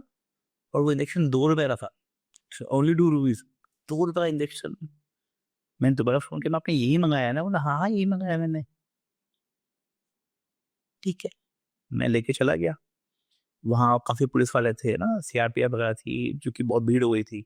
10-15 लोग इकट्ठे हो गए थे, लॉ एंड कंट्रोल था, तो किसी को अंदर एंट्री थी नहीं जाने की। तो पुलिस ने रोका मेरे को। मैं कहा मेडिसिन लेके आया हूँ। तो क्या ठीक है, जाओ। मैं रूम तक देखा, उन्होंने मेरे को देखा, मैंने उनको देखा, और उसके बाद वो परमात्मा के घर चल दिए। ये भी नॉर्मल, ठीक है। कुछ टाइम बाद मैंने रियलाइज किया कि यार एक बार मैं जब पाँव दबाया तो कहे थे कि मैं जब जाऊंगा तब तो मैं तेरे से मिल के ही जाऊंगा मैं। और कोई दीक्षित नहीं चाहिए था, क्योंकि उसके बाद मैंने बहुत लोगों से पूछा, मैं मंगाया सब, हमने मंगाया नहीं किसी ने। लोग इंजेक्शन वाली बात खत्म हो गई। तो रियलाइज कि उन्होंने उस समय कहा था कि जब मैं जाऊंगा लास्ट टाइम तो मिल के जाते। ऐसा बहुत सारे इंसिडेंट्स है, एक नहीं बहुत सारे इंसिडेंट्स है। मुझे लगता है कि सर जैसे आपके हाथ में कैंची होगी, आप बाल काट सकते हैं खुद के। हाँ, काट सकते हो, तो कोई भी काट सकता है। काट दे, उतना फाइन नहीं काट सकते ना जितना बार्बर काट सकते हैं। जितना बाबा काट सकता है, he is an expert about it. तो गुरु को क्या है कि वो कहते हैं दुनिया भर का ज्ञान को, तो हमारी छोटी सी लाइफ है, हम कितना ज्ञान लेंगे? उन्होंने दुनिया भर का ज्ञान इकट्ठा कर रखा है, और वो सिर्फ आपको वही देते हैं जो आपके काम का है, जो आपकी का। समराइज करके। नोट्स नहीं होते, नोट्स बना के वो देते हैं आपको, और आपकी लाइफ स्मूथ कर देता है। मुझे लगता है कि आप सबके गुरु हैं तो ठीक है, आप बिलीव करो। तो वो सब गुरु तो छोटा बड़ा होता ही नहीं कभी, पर नहीं है तो बनाना चाहिए। यहाँ पे सदगुरु हैं, बड़े फेमस हैं, बड़े मॉडर्न बाबा है, काफी बड़े बड़े लोग। हाँ, हम सिंगू फॉलो कर रहे हैं आजकल। ट्रेडिटी है, ट्रेंडिंग है, और अभी तो सर शिवरात्रि पे बहुत बड़ा इवेंट भी प्लान करी है। और मतलब मुझे लगता है कि योग को इंडिया में जो पॉपुलर किया वो रामदेव ने किया, और रामदेव ने, लेकिन उसके सही मायने सदगुरु ने बताए। नहीं तो योग का मतलब हमें लगता था कि पेट कम करना है। नहीं नहीं सर, योग और योगा में फर्क होता है। एक्चुअली एक्चुअली क्या है, पहले योग का मतलब ये था कि योग मतलब पेट को कम करना है, अपने को एक्टिव होना है। सदगुरु टीच मी अस कि ये तो इसके साइड इफेक्ट है, आपकी इनर सोल मजबूत होनी चाहिए, योगा वो करता है जो। और उनके साथ में बड़े अच्छे एक्सपीरियंस है। आई गेस देखो, मुझे लगता है कि साल में एक बार, मतलब मेरा एक फॉर्मूला है, मतलब मैं तो बहुत घूमता हूँ, लेकिन इनके लिए एक फॉर्मूला है। एक टूर आप अपने पेरेंट्स के साथ में करिए, एक टूर अपनी वाइफ, स्पाउस, गर्लफ्रेंड, बॉयफ्रेंड, जो भी आपका पार्टनर है उसके साथ करिए, एक दोस्तों के साथ करिए, और एक अकेले करिए। साल के 4 टूर करने चाहिए आपको। ये 4 टूर आप नहीं किए तो फिर आप बस जी रहे हैं, लाइफ के कोई मायने नहीं है। तो आपकी तरफ से देखिए है कि at least every quarter go for आप हर क्वार्टर में टूर करिए। एक first is with your parents, grand parents, जो भी आपकी फैमिली मेंबर्स है, एक आपका स्पाउस, पार्टनर, गर्लफ्रेंड, बॉयफ्रेंड, जो भी आपका लवर से, एक दोस्त होनी चाहिए, दोस्तों के साथ बोले जाए, दोस्त के साथ में आप बिगड़ सकते हैं वो करनी चाहिए। एक आपको अकेले करना, एक सोलो टिप करना चाहिए। ये 4 टूर करना चाहिए, आपकी लाइफ चेंज हो जाएगी, आप बहुत सारी चीज सीखते हाँ नॉर्मली मैं करता हूँ सर ऐसा, बट हाँ this is a very good advice for everybody, जो फॉर व्यूअर्स की हाँ एटलीस्ट अगर आप ये करोगे तो बहुत कुछ एक्सप्लोर करने को मिलेगा जी। बहुत कुछ। मैंने इसको साल भर से महीने में कन्वर्ट कर लिया, मैं महीने में 4 टूर कर लेता हूँ। हाँ बहुत घूमते हैं सर, ये तो मैंने देखा है कि यू हैव एन डिफरेंट ना पर्सपेक्टिव ऑफ सी थिंग्स, वो भी मैंने नोटिस किया है सर। बट वापस उसी पे आते हुए सर, बहुत सारे लोग हैं सर वो अलग अलग बात बोलते हैं, अलग अलग चीज कहते हैं। ओम का क्या मैच है ना? ओम एक ऐसी चीज है जिसके बारे में लोग बहुत कम जानते हैं, मुझे ऐसा लगता है। और जितना मुझे मेरे गुरु ने सिखाया है, इससे बड़ा कुछ होता नहीं है। मतलब this is the one of the best thing you can have. तो आपका क्या थॉट प्रोसेस है सर ओम से? के लिए आपको गुरु बनाना पड़ेगा मैं सर कोई दिक्कत नहीं है सर।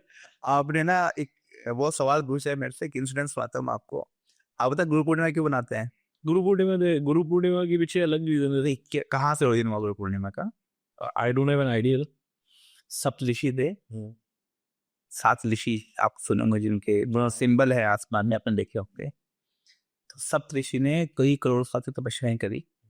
मतलब वो बेसिकली शंकर भोले के पास में है कि हमें ज्ञान चाहिए, हम ज्ञान चाहिए, कैसे चाहिए। तो सब अपने अपने व्यूज रख रहे थे।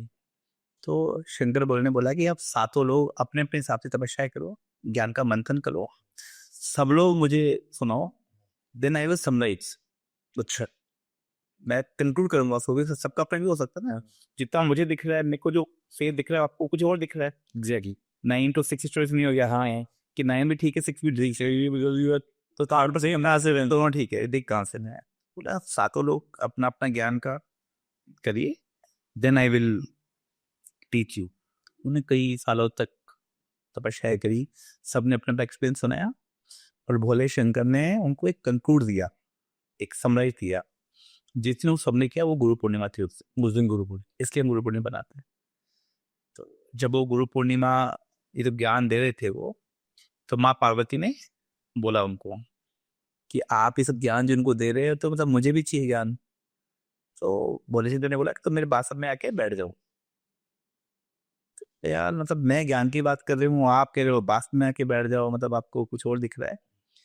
तो भोले शंकर ने बोला तुम में अलग कहाँ है, अपन तो एक ही। उन्होंने अपनी बॉडी पे कहने कि जितना मुझे ज्ञान है वो तुम्हें ऑटोमेटिक किया, ऑटोमेटिक। और उसी दिन अरुणाश्वर का स्वरूप देखने को मिला दुनिया को। उन्होंने कहा तुम और एक ही है, अलग कहाँ है?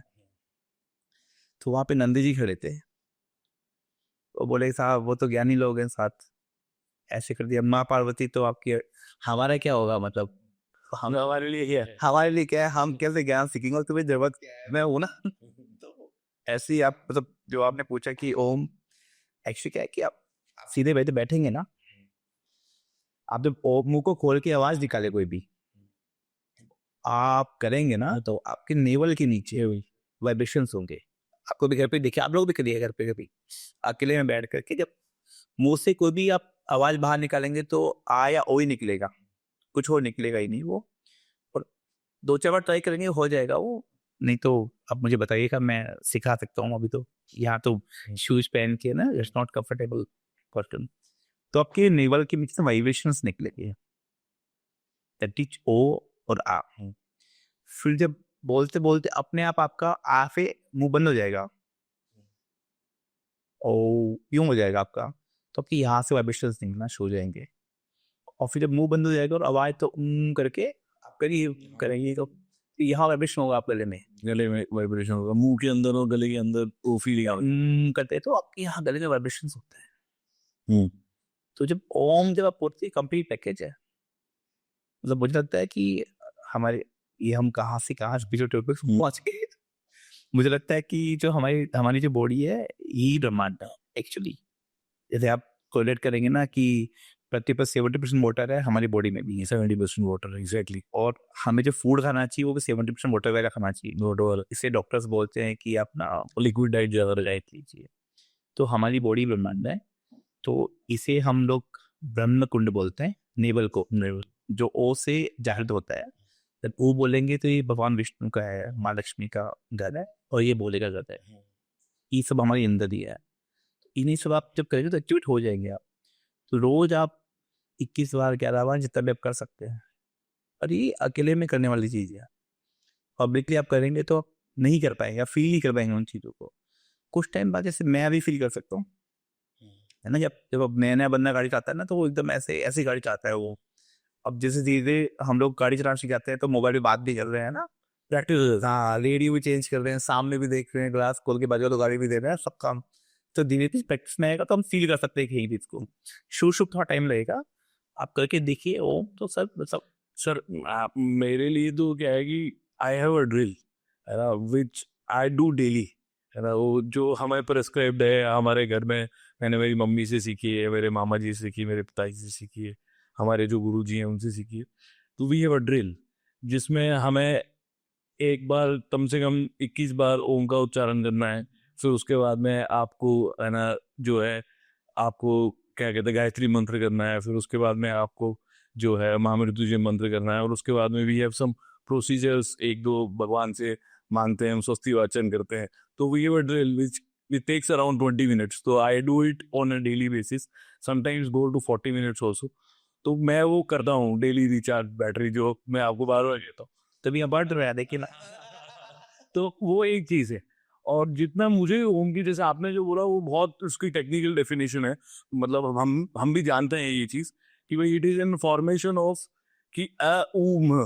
तो जब आप जोर से आवाज निकालेंगे तो आप पेट से निकालेंगे। मैं बीच में इंटरप्ट कर रहा हूँ, इट्स नॉट फॉर्मेशन ए ओ में, पर आप जब बोलेंगे तो कुछ बोल ही नहीं पाएंगे कुछ, हाँ। और ये वो फॉर्मेशन ऑटोमेटिक हो जाएगा। और it is a universal sound.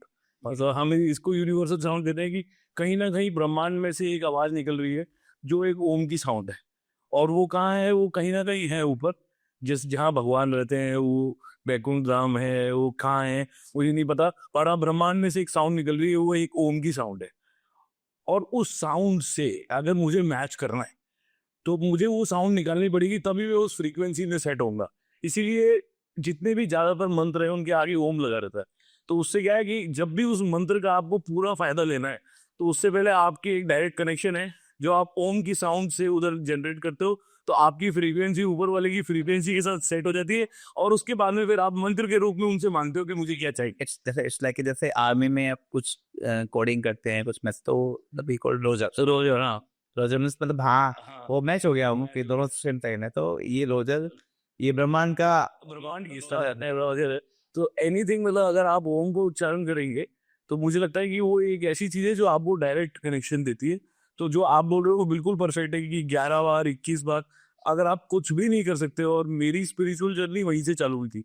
मेरी मॉम ने आज से शायद 20 साल पहले मुझे ये कहा था कि तू कुछ भी नहीं करेगा तो 5 बार ओम का उच्चारण करके घर से बाहर निकलेगा। अब वो 5 से कब 21 हुआ, उसके बाद कब मैंने उसको ऐड ऑन करके 20 मिनट अपनी लाइफस्टाइल में डाला, आज से 10 साल पहले, मुझे खुद को नहीं पता। बट हाँ, वो जर्नी मेरी सिर्फ ओम से चालू हुई थी। मेरा ऑडियंस को एक मैसेज है इस ओम को या कोई भी स्पिरिचुअल को। लाइक नॉर्मली सुनते हैं कि कभी हमें हनुमान चालीसा, गायर सिमरन, तो जो भी, तो वो सारे मंत्र पावरफुल है, सारे समथिंग इम्पोर्टेंट है। आप सोशल एनवायरनमेंट पढ़ रहे हैं, मैथ साइंस, सब में आप कुछ ना कुछ बन सकते हैं। जो भी मंत्र आप पढ़ रहे हैं वो यू चूज। प्रॉब्लम क्या होती है सर, आजकल की लाइफ बड़ी ना थोड़ी सी फास्ट हो गई है, ना चाहते हुए भी। किसी को ऑफिस जाना है, ट्रैफिक है, स्कूल जाना है, और ह्यूमन नेचर है कि जब तक हम शावर नहीं लेंगे ना तब तक हम कंफर्ट जोन में रहते हैं। हम वो शायद आपके साथ भी होता हाँ है। क्या वो सबके साथ और शावर लेने के बाद में फिर कोई भी मैन ना वर्किंग जो है स्कूल का बच्चा, वो फिर एक सेकंड रुकना नहीं चाहता। उसका वो फिर लगता है कि अब नहीं, अब तो सब कुछ लेनी चाहिए, ब्रेकफास्ट नहीं बनाया तो कोई बात नहीं। तो इस कारण से हम वो स्पिरिचुअल वाला काम नहीं कर पाते, क्योंकि लोगों को लगता है कि उसकी इंपॉर्टेंस भी मालूम चली नहीं। उसको सकते हैं कि कोई नहीं, हाथ जोड़ के हाथ ही जोड़ना है। लोग बोलते हैं ना कि नहीं नहीं मैं आपसे मानता हूँ, मुझे अब नहीं आता हो, तो वो एक्सक्यूज है। मुझे लगता है आप नहीं कर पा रहे हैं, आप बिगन एलिज्म कर सकते हैं। तो इसके जरूरी नहीं कि आपको ना याद होगा कि मंदिर में बैठ के बिल्कुल एग्जैक्टली। आप अपने घर की छत पे, बालकनी में, जहाँ भी जो थोड़ी पीसफुल जगह मिल जाए, आप कहीं भी कर सकते हैं। मतलब ये कहीं नहीं है कि आप ना की करते तो ऑब्वियसली अच्छी बात है। आपके घर पे ना कोई मोदी जी आएंगे जैसे अपन, तो अपन घर को पेंट वेंट कराएंगे, बेडशीट सब कुछ करते हैं। तो मतलब मोदी से बड़े इंसान को आप याद कर रहे हो तो नार होना तो जरूरी है। पर नहीं भी करते हैं तो कोई बात नहीं, कुछ तो करो। आप सुबह उठ करके ब्रश करके आप बिगड़ नहाए भी आप सब कर सकते हैं, क्योंकि वो आइडल टाइम होता है हर इंसान की लाइफ में, आधा घंटा 1 घंटा जो वो चाय पी रहा होता है, पेपर पढ़ रहा होता है, वो 10 मिनट निकालिए, इसका इफेक्ट आएगा। इसका इम्पैक्ट 100% आता है। आपने अभी गायत्री मंत्र के बारे में बात करी थी, क्या हम इसको भी इलेबोरेट कर सकते हैं कि सब मंत्र का क्या महत्व है? चलो तो गायत्री मंत्र आया तो मंत्र का क्या महत्व है और उससे क्या क्या किया जा सकता है? ये प्रोसेस तो फॉलो करना ही चाहिए। मंत्र मंत्र सुनिए, ये मतलब मिसाइलें हैं, ये मतलब सबसे पावरफुल मिसाइलें हैं। जैसे बजरंग बाण मुझे होता है तब तक नहीं बोलना चाहिए जब तक आपको लगे कि हम हो भी नहीं बची, क्योंकि उसमें हम हनुमान जो कह रहे हैं कि तो है कसम राम की। अब हनुमान जी को आप राम की कसम देके बोलोगे तो वो भी काम करेंगे जो उन्हें नहीं करने थे, मतलब क्योंकि राम की कसम है उनके लिए, तो वही अच्छा। तो मुझे लगता है कि इन सब की गरिमा है। ये जो आप कह रहे थे गुरु क्यों चाहिए, वो यही चीज सबके लिए चाहिए। वो बहुत सारी चीज सिखाता है आपको। एक मैं भी जैसे कुंभ चल रहा है अभी, है ना, काफी वायरल हो रहा है, सब लोग कुंभ जा रहे हैं फोटो खिंचवाने के लिए। मैं ऐसा कुंभ गया भी, मैंने देखा कि लोग जा रहे हैं, बोर्ड से हो सके नहाए हैं, स्विमिंग स्विमिंग कर रहे हैं स्विमिंग पूल जैसे, सेल्फी ली और आ गए। आई एम सरप्राइज कि उनको पता ही नहीं कि कुंभ नहाने का क्या प्रोटोकॉल है। मतलब वो स्विमिंग पूल नहीं है, वहां आप जा रहे हो, मतलब 144 ईयर्स में आया है, मतलब आजकल साधन हो गए से लोग इजी है, नहीं पहले कुंभ जा रहा मतलब बड़ी बात थी, किसी को पता ही नहीं है। प्रॉब्लम यही है कि गुरु नहीं है तो सीख ही नहीं पा रहे हो, पेरेंट्स को टाइम नहीं है, पेरेंट्स को पता नहीं है। तो जो आप कह रहे हैं कि मंत्रों का क्या है चीज, ये बड़ी चीज है सर, इसको उसके लिए मैं वेद पढ़ने पड़ेंगे। वो वाली चीज है सर। तो मैं जितना अभी तक समझ पाया सर, देखो कि स्पिरिचुअलिटी इज अ टॉपिक जिस पे अपन बहुत देर तक बात कर सकते हैं, बहुत चीजें हैं जिनको डिस्कस किया जा सकता है, बहुत सारे ऐसे आयाम हैं जिनको हम टच कर सकते हैं। तो मे बी ना मैंने वी टॉक इट इतना लॉन्गर मैनर, बट मैं आज आपसे एक और चीज पूछना चाह रहा हूँ सर, विच इज आपकी जो एक्सपर्टीज है, जितना मुझे पता है, रियल एस्टेट और फाइनेंस। तो फाइनेंशियल गोल जैसे आजकल सर, जैसे मैं आप जहाँ से उठ के आए हैं, आपने जो चीजें देखी हैं सर, एक युवा आर्मी के लिए या यूथ के लिए फाइनेंशियल लिटरेसी या फाइनेंशियल प्लानिंग या फिर आप फाइनेंशियल कंसल्टेंसी, ये जो बड़े बड़े वर्ड आजकल बाजार में निकल के आ रहे हैं, आप क्या चाहते हैं कि आप यूथ को क्या मैसेज देना चाहते हैं कि फाइनेंशियल लिबर्टी या फाइनेंस को किस तरीके से मैनेज किया जाए? जैसे आजकल नए टॉपिक से सर, SIP बहुत फेमस हो रही है, SWP, और बहुत नए नए तरीके की चीजें आ रही हैं। तो आपका क्या टेक है इन सब चीजों का? जर्मन की टेनिस प्लेयर है स्टेफी, उसका मैच चल रहा था, तो ऑडियंस से पूछा किसी को कि will you Mary with me. Yes yes yes, it is very famous clip है। कुछ कुछ सेकंड सोचा और बोला तुम्हें कितने पैसे है। हाँ, how much money do you have sir? I have seen that video. जब उसे पैसे की नीड नहीं है, सब क्या है कि लड़कियों के मन में सपनों का राजकुमार ही आता है। अगर यूथ को कुछ करना है तो फाइनेंशियल डिसिप्लिन होना चाहिए, मतलब प्लानिंग तो बाकी बात है, पहले डिसिप्लिन होना चाहिए। EMI पे आईफोन नहीं खरीदना, पर पैसे हैं तो खरीदिए। आपको छोटे सेविंग करनी पड़ेगी, आपको SIP शुरू करनी पड़ेगी आपको। जैसे कुछ लोग बोलते हैं कि रेंट एक अच्छा इनकम सोर्स नहीं है, मुझे लगता है कि आपने 1 करोड़ का या 2 करोड़ का आपने से कुछ कमर्शियल प्रॉपर्टी ली, उस पे मोटा मोटा 6% का किराया मिलता है। 1 लाख का आपका किराया रहा है, उस पर आपने लोन ले लिया 1 करोड़ का, आपका लगा हुआ पैसा है 1 करोड़ रुपए।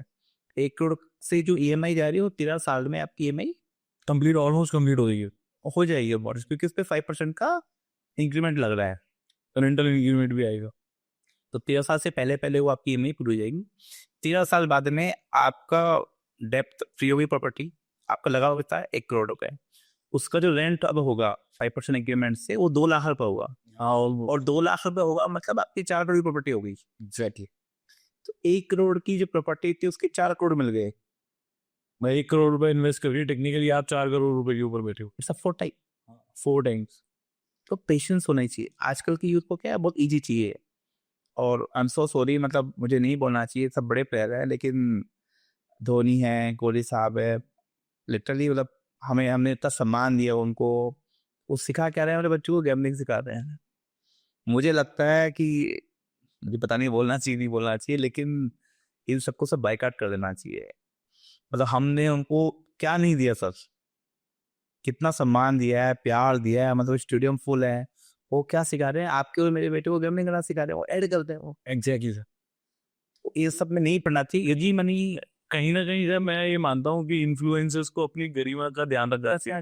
मतलब you should be like Sachin Tendulkar sir.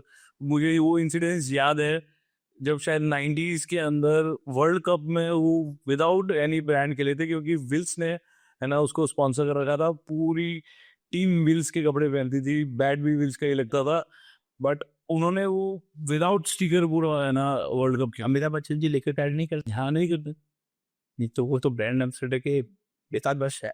Exactly sir. तो ये गरिमा मुझे लगता है कि जो इन्फ्लुएंसर्स हैं या जो लोग हैं जो जिनके पीछे यूथ इतना पागल है, उनको कम से कम ब्रांड एंडोर्समेंट में तो ध्यान रखना है। उसको समझना चाहिए, there is no shortcut of hard work.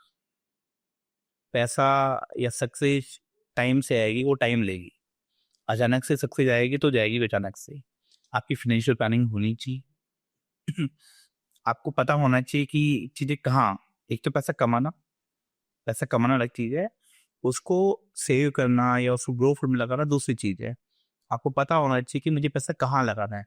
और बहुत सारी चीज़ें हैं, मैं नहीं कह रहा कि आप प्रॉपर्टी परचेज करें, आप SIP लगाएं, आप बोर्ड ले, आप प्रॉपर्टी ले, रेंटल प्रॉपर्टी ले, जो मर्जी आपने, लेकिन इन्वेस्ट करना शुरू करें। अभी हो क्या रहा है कि जैसे ही आप देखो कितनी कारें बिक रही हैं, मतलब मैं तो स्टेटिस्टिक्स पढ़ रहा था कि 70% जो 2 लाख तक की कारें हैं वो उन लोगों ने लिए हैं जिनकी सैलरी 30,000 है। एग्जैक्टली। और अभी जो डेटा है सर ऑटोमोबाइल्स का डेटा, वो तो ये बता रहा है कि 10 लाख से नीचे की कार बिक ही नहीं रही है। मतलब बहुत कम बिक रही है। Now people are upgrading from 10 to 20 lakh rupees, they are going for MUVs और SUVs more than sedan, more than the hatchback. Sir मेरा कि आप देखो पैसे हैं आपके पास में, ना पैसे आप खर्च कर लें, लेकिन बियॉन्ड लिमिट आप लाइफ है सब करें। मैं एक तरफ कह रहा हूँ कि घूमना चाहिए, तो मैं ये भी कह रहा हूँ खर्च करना चाहिए, पर सब चीज़ों की लिमिट होनी चाहिए। आप इतने रिजिड भी ना बनो कि आप पैसे कमा रहे हो आप उसको यूज ही नहीं कर रहे। मैं वो भी नहीं कह रहा, तो मैं वो भी नहीं कह रहा कि आप 100 कमा के 150 खर्च कर रहे हैं।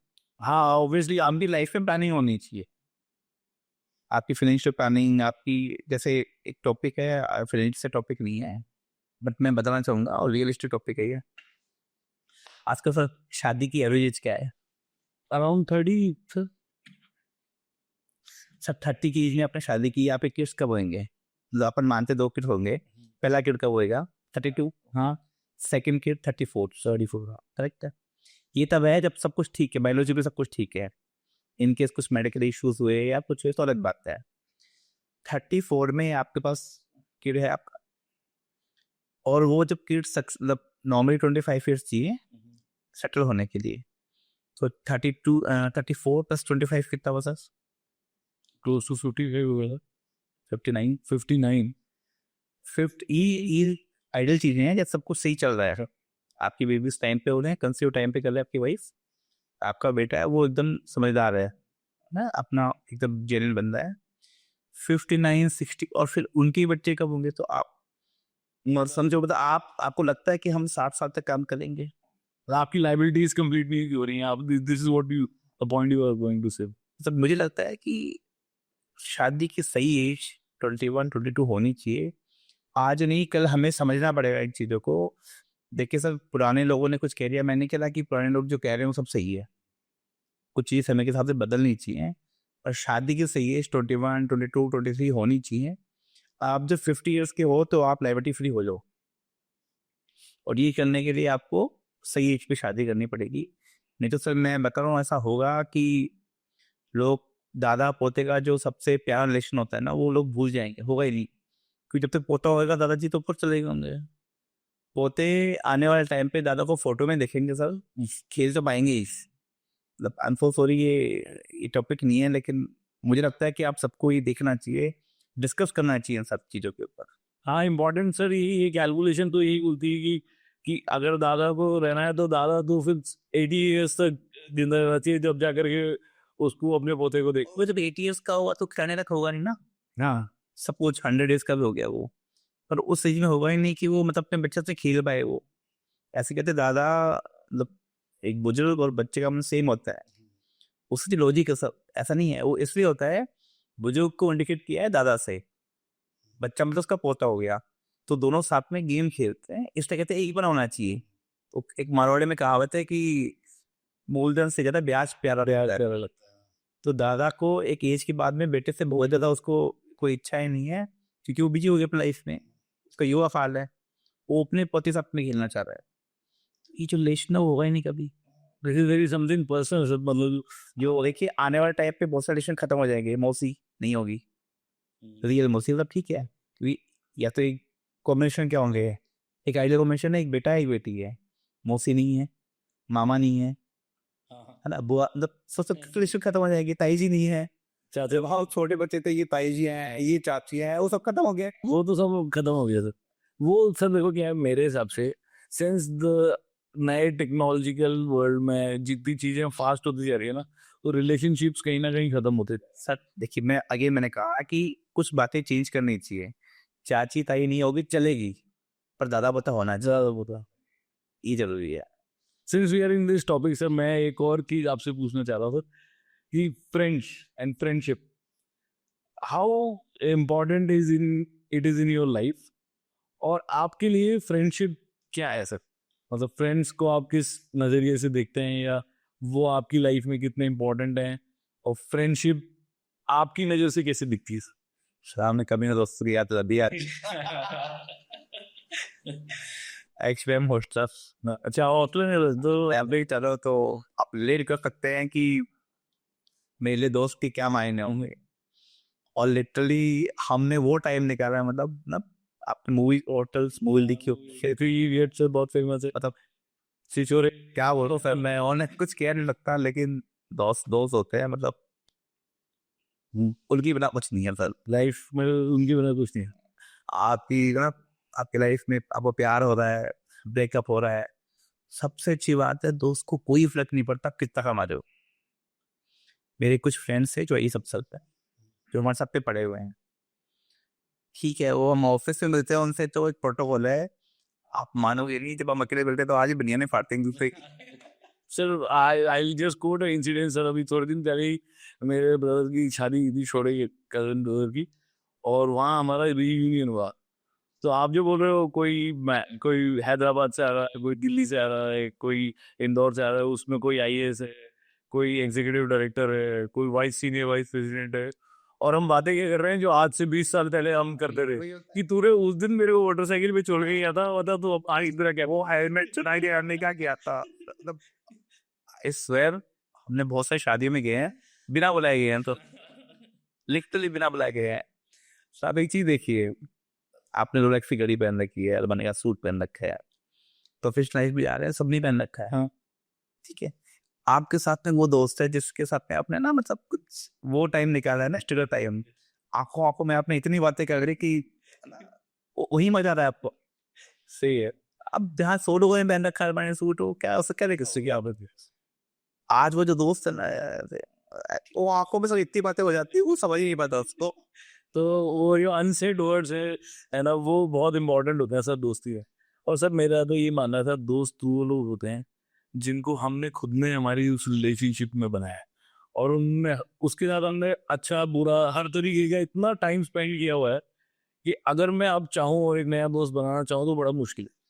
मतलब है सिंगल वर्ड में बोलूँ आपको, दोस्त के अलावा जितने रिलेशन होते हैं ना, माँ बाप बेटा भाई बहन मौसी, वो सब आपके हाथ में नहीं है, वो भगवान ने दिया। भगवान ने दिया, दोस्त अकेला ऐसा रिलेशन है जो आपने बना। आपने होना है, इसीलिए वो इतना इम्पोर्टेंट होता है। वो कहना है अनने की भी चीज है तो वैल्यू है, बाकी वो चीजें गिफ्ट मिली, ये जो है बहुत वैल्यू दी है। तो तो ये एक बहुत अच्छी चीज है सर। इसके अलावा सर कुछ चीजें ऐसी sir, how does your day goes in a routine time, and आप दिन भर में आपका प्रोसीजर क्या रहता है, आप सुबह से लेके शाम तक अपने दिन को किस तरीके से मैनेज करते हैं एंड किस तरीके से प्रोडक्टिव टाइम ज्यादा से ज्यादा निकालते हैं, तो आप कुछ उसके बारे में बताना चाहो, basically a vlog for you sir. Sir मेरा दिन गोविंद से शुरू होता है। जयपुर के आए भी गोविंद देव जी हैं। सर उनके बारे में कुछ बताइए ना सर, गोविंद देव जी के बारे में, if you have some story about, because हमारे ईस्ट है सर, जयपुर में गोविंद देव जी को ईस्ट माना जाता है, यहाँ के सबसे बड़े मंदिरों में से एक है, और मेरे हिसाब से गोविंद देव जी का मंदिर इंडिया में वन ऑफ द बेस्ट मंदिरों में से एक जाना जाता है, तो उसके बारे में कुछ सर आप। सब महाभारत में ऐसा कृष्ण पे आरोप लगे थे कि कृष्ण, मतलब बहुत लंबी स्टोरी जाएगी, महाभारत में किसी श्राप की वजह से पूरी द्वारका नगरी डूब गई थी। तो कृष्ण का कोई फोटो बचा नहीं था। तो कृष्ण के पड़ पोते थे, तो वो बड़े चित्रकार थे, मूर्तिकार थे वो। तो उन्होंने भाई कहीं भी जा रहे हैं, तुम्हारा परदादा ये था, परदादा बोला शेर खान था, बोले यार दादा की बातें बहुत सुनी है, दिखता कैसा था। तो माँ के पास में गए, बोले कोई फोटो दिखाओ। बोले फोटो तो नहीं, एक बार देखा है मैंने। वो एक ही लेडी थी, कृष्ण जी की पोते की बहू, जिन्होंने देखा था उनको। तो बोला आप डिस्क्राइब करो, मैं फोटो बनाऊंगा, मूर्तियां बनाऊं उनकी। तो उन्होंने अलग अलग मूर्तियां बनाई, बाकी बिहारी, गोपीनाथ जी, ऐसे करके। जब गोविंद जी की मूर्ति बनाई तो उनकी बहू ने, मतलब मदर ने, पल्लू गिरा दिया नीचे। दैट मीन्स वो इतनी इसलिए बोला कृष्ण भगवान आ गए, मतलब सतुर साहब आ गए। तो कृष्ण भगवान का एक स्वरूप है, वो जितनी भी कृष्ण भगवान के सिंबल है, मूर्ति है, सबसे ज्यादा मैच होता है जो उन्होंने देखा है। तो ये तो गोविंद जी स्टोरी है।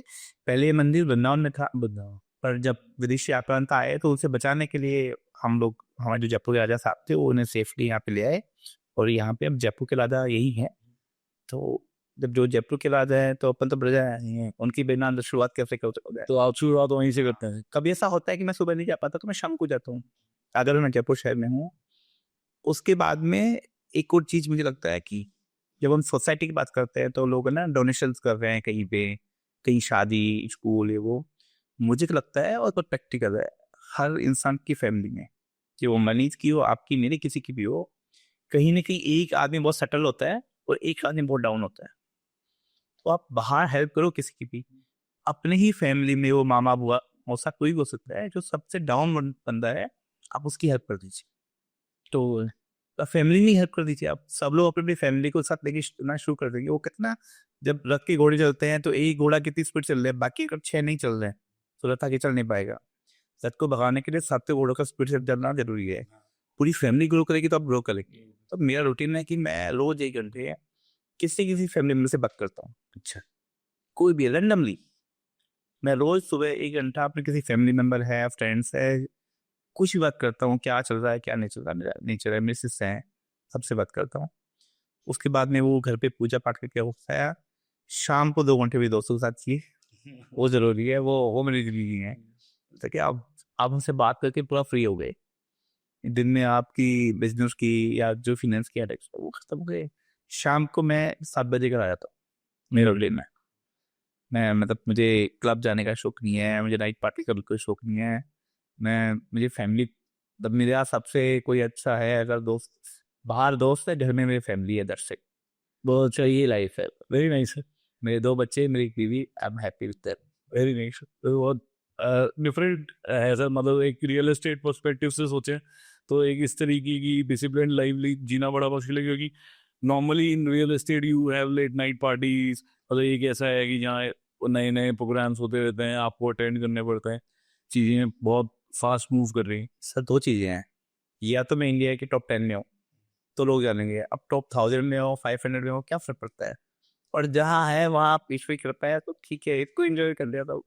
कल की ताजमहल से अच्छा आज का जो भी अरे ऐसी जो भी करे परफेक्ट है सर। अब कमिंग डाउन टू सर है ना, मेरे हिसाब से आप क्या मैसेज देना चाहेंगे सर उन लोगों को, because you are an real estate expert, कि जो लोग नया घर लेना चाह रहे हैं उनको एटलीस्ट क्या देखना चाहिए नया घर लेने से पहले? राज कपूर साहब को एक इंटरव्यू पूछा कि अच्छी मूवी में क्या चाहिए, उन्होंने कहा 3 चीज होनी चाहिए, एंटरटेनमेंट एंटरटेनमेंट एंटरटेनमेंट। मुझसे कोई पूछता है, कहता हूँ 3 चीज चाहिए, लोकेशन लोकेशन लोकेशन। लोकेशन, तो लोकेशन जैसे कि लोकेशन सबसे मस्ट है। मत जाओ ऐसी जगह पे जहाँ पे आप ना कोई आपसे मिलने आ सके ना आप मिलने जा सकते, क्योंकि कन्वीनियंस की कॉस्ट होती है, उसके अलावा टाइम कॉस्ट होती है। एक चीज लोकेशन आप देखिए, उसके अलावा आप रेरा का प्रोजेक्ट होना चाहिए, बिल्डर का पास रिकॉर्ड होना चाहिए और क्रेडे का मेंबर होना चाहिए। क्रेडे ब्रांड है, क्रेडे का मेंबर होगा तो अभी मान के चलिए वही सुपर होगा, मतलब वो कहीं कुछ गलती का, क्योंकि क्रेडे की अपने डिसिप्लिन अपने मार्क्स है। अगर किसी बिल्डर ने कुछ गलत किया है तो क्रेडे उसे बहुत ज्यादा देर तक रखती नहीं है। तो आप ये चीज देखिए कि जो बिल्डर है वो कहाँ पे मेंबर है, पांच रिकॉर्ड्स क्या है, रेरा में रजिस्टर्ड है, लोकेशन है, ये सब देखना पड़ेगा। बट सर मेरा तो ये मानना है सर, जो अच्छा एक और चीज़ है sir, if I give you a option कि भाई विला लेना चाहिए, प्लॉट लेना चाहिए, कमर्शियल लेना चाहिए, रेजिडेंशियल में जाना चाहिए, फ्लैट लेना चाहिए, तो आप क्या सजेस्ट करेंगे कि which is the best kind of investment in the real estate की? आपकी जॉइंट फैमिली है, आपको विला लेना चाहिए। आपकी न्यूक्लियर फैमिली है, आपको फ्लैट लेना चाहिए। आपके पास घर है, इन्वेस्टमेंट करना है तो फिर कमर्शियल प्रॉपर्टी लेनी चाहिए। रेजिडेंशियल में इन्वेस्ट मुझे लगता है नहीं करना चाहिए। अगर आप इन्वेस्टमेंट करना है तो इन्वेस्टमेंट हमें रेजिडेंशियल प्रॉपर्टी नहीं है। सब जगह सिंपल सा तरीका है, आपको रेजिडेंशियल भी रिटर्न मिलता है, वो मिलता है 20 से 25 पैसा। Commercial is close to 4 to 6%, मतलब अगर मैं बोलूँ 3-4%, 3-4%। आपको कमर्शियल मिलता है 6-7%। 6-7%। जब इन्वेस्ट करें तो स्मार्ट इन्वेस्ट होना चाहिए। तो कमर्शियल प्रॉपर्टी, अगर इन्वेस्टमेंट करना है तो कमर्शियल प्रॉपर्टी। आप न्यूक्लियर फैमिली है फ्लैट, आपकी जॉइंट फैमिली है विला। अच्छा, दिस इज और व्हाट अबाउट प्लॉट्स? प्लॉट्स के लिए क्या है कि आजकल बहुत सुनने में आ रहा था, people want plots like anything. उस पे आपका क्या व्यू है, या क्या कम से कम उसमें क्या देखें? क्योंकि मुझे ऐसा लगता है कि जो भी मतलब गलत कमिटमेंट्स हो रहे हैं रियल एस्टेट इंडस्ट्री में, उसमें जो सबसे ज्यादा झूठ बोले जाता है वो प्लॉटिंग के केस में बोले जाते हैं, रादर देन अगर 2000 में गोल्ड क्या हुआ था? सर 4500 पर बन रहा, आज का रेट है अराउंड 90,000। 90,000। ठीक है, 20 टाइम्स बढ़ा है गोल्ड। ऐसे प्लॉट है, प्लॉट भी बढ़ता है। पर आपने एक चीज नोट करी, जो गोल्ड आपके पास में पड़ा हुआ है 2000 से लेकर के आज 25 में पहुंच गए, उसमें आपको रिकरिंग इनकम क्या हो रही है? पैसे रेट बढ़ रही है आपकी, ठीक है, आपको हर महीने कुछ आ रहा है, कैपिटल एप्रिसिएशन है, आप बोलो डिविडेंड डील या कुछ रिटर्न नहीं आ रहा है। है ना, कोई मंथली रिटर्न नहीं है आपके पास। आपने फिर तो आप गोल्ड ले लीजिए। फिर तो फ्लोर पे फिर आपको टेंशन है कब्जा होगा या जाने क्या होगा, रोड निकलेगी, फिर तो आप गोल्ड ले लीजिए। ये कमर्शियल प्रॉपर्टी ऐसी चीज है, मैंने अभी शायद आपको एग्जाम्पल देके समझाया था। आप कुछ कमर्शियल प्रॉपर्टी ले रहे हो तो उससे जो आपका रेंट आ रहा है वो उलट सी हो रहा है आपका, आपकी वैल्यू बढ़ रही है, आपको हर महीने कुछ पैसा आ रहा है। तो ब्लाइंडली इन्वेस्टमेंट करना सब लोग कर रहे हैं तो मैं कर रहा हूँ, ये पॉसिबल नहीं है। मतलब मुझे लगता है कि क्यों करना है। टफ टाइम्स है ना, टफ टाइम्स सबकी लाइफ में आते हैं और बहुत है ना मोटिवेशनल भी होते हैं। लोगों को लगता है कि टफ टाइम्स किस तरीके से आपकी लाइफ में कोई ऐसा टफ टाइम जो आपको याद हो, और कुछ ऐसी कोई बात सर जो हमारे व्यूअर्स के लिए इम्पोर्टेंट हो, जो उनको मोटिवेट कर सके कि टफ टाइम्स में किस तरीके से आपको बिहेव करना चाहिए और कैसे उसको सरवाइव करना चाहिए। सर टफ टाइम आ रहा है मतलब आपका कुछ अच्छा होने वाला है, ग्रेट। रात है ना दिन निकलने वाला है सर। और मैं आपको बताता हूँ, टाइटैनिक के बारे में सबने सुना होगा, उसका एक मूवी बनी है, स्टोरी है। उस टाइटैनिक से रिलेटेड एक स्टोरी है, मैं सुनाता हूँ, बहुत छोटी स्टोरी है। क्लार्क करके एक फार्मर था, स्कॉटिश फार्मर था वो, उसके 5 बच्चे थे, बीवी थी।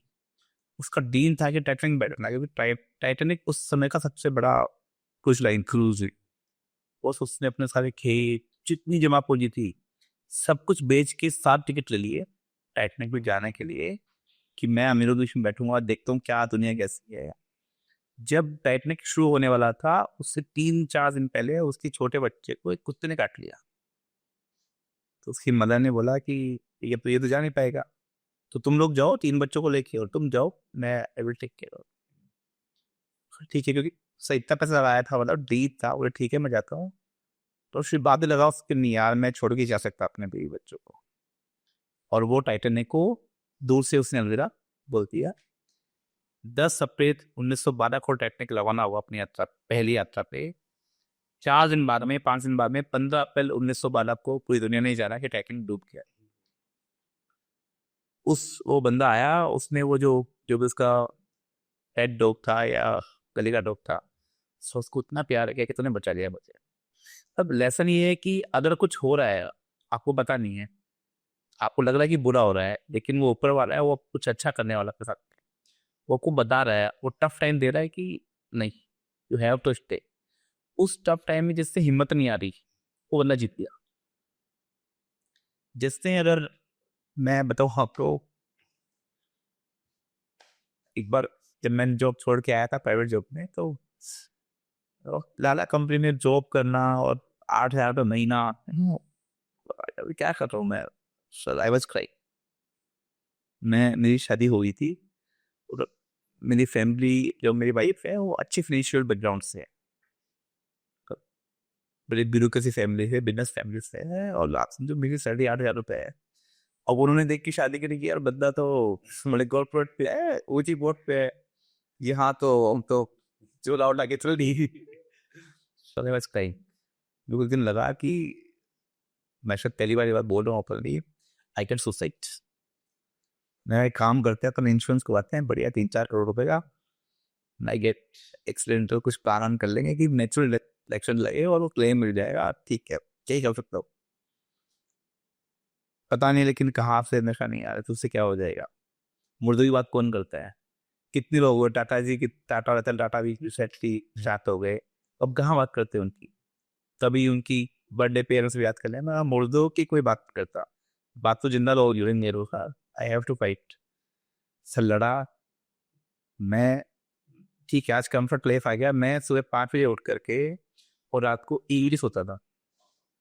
तो यू सर मतलब 17 घंटा काम करना। और जब मैंने ऑफिस ज्वाइन किया था तो मुझे पता नहीं मुझे करना क्या है, तो कहाँ मेरे पास में 40-50 लोगों की टीम थी, से मैं काम कर रहा था, और कहाँ मुझे मुझे खुद को नहीं पता मुझे करना क्या है। वहां से लेकर के यहाँ तक तो मुझे लगता है कि जो टफ टाइम आ रहा है तो आप फाइट आप करते जाओ। एक मूवी थी चांदनी चौक टू चाइना, उसमें अक्षय कुमार चाइना में लड़ने आते हैं, तो गगरू बोलता है कि जीत के लिए वो 100 गुर काम नहीं आएंगे जो अपने एक बार सीखे हैं, जीत के लिए वो एक गुर काम आएगा जो हमने 100 बार सीखा है। एग्जैक्टली। तो जो काम आपको आता है आप वो काम को चुपचाप एक्सपर्ट हो। मेरा फोर्टे है कि मुझे पता है कंस्ट्रक्शन कैसे करना है, मतलब हम सो सॉरी जब तुम्हें कितने लोग हैं, कितने बिल्डर्स हैं जिनको कंस्ट्रक्शन का सीन नहीं मालूम। ठीक है कंसल्टेंट है, सब कुछ है, जरूरी नहीं कि रतन टाटा बुल्डलर है, ठीक है। तो मुझे लगता है कि जो काम आप कर रहे हो उसमें आपकी एक्सपर्टीज होनी चाहिए, आप टफ टाइम ना सीखना चाहिए, उससे लर्निंग लेसन लो, यू विल डेफिनेटली। बिल्कुल I agree to your point sir. ये मैं एक बार इंटरव्यू देख रहा था ब्रूस ली का भी से, तो उससे भी पूछा गया कि आपको कभी किसी से कुछ डर लगता है क्या, तो उसने बोला कि मुझे उससे डर नहीं लगता है कि जिसको 100 तरह की ईक आती है, मुझे उससे डर लगता है जिसने एक ही ईक को 100 बार प्रिपेयर कर रखा है। तो वो बहुत इंपॉर्टेंट है कि आपको आपकी कोर कॉम्पिटेंसी पता होनी चाहिए। दूसरा sir I also want to share research. जब टॉप 50 सीईओज के ऊपर रिसर्च करी गई और उनका सुबह से लेकर शाम तक का पूरा रूटीन चेक किया गया, एंड 3 दिन तक हर आदमी के साथ 2-2 3-4 एक्सपर्ट्स बैठ के उसको पूरा एनालिसिस कर रहे थे। तो जब वो सबमिशन पे आए आफ्टर द 50 के और उनकी जब रिपोर्ट पब्लिश हुई, तो ये देखा गया कि वो जितने भी 50 लोग थे और वो एक्सपर्ट हैं, तो वो अपनी स्ट्रेंथ्स पे काम करते थे, रादर देन क्या है कि लोग ये बोलते हैं कि वीकनेसेस को सुधारो और स्ट्रेंथ धीरे धीरे आपकी बनती जाएगी। मेरा ये मानना है और वो रिसर्च भी यही कहती है कि आपको काम अपनी स्ट्रेंथ्स पे करना चाहिए।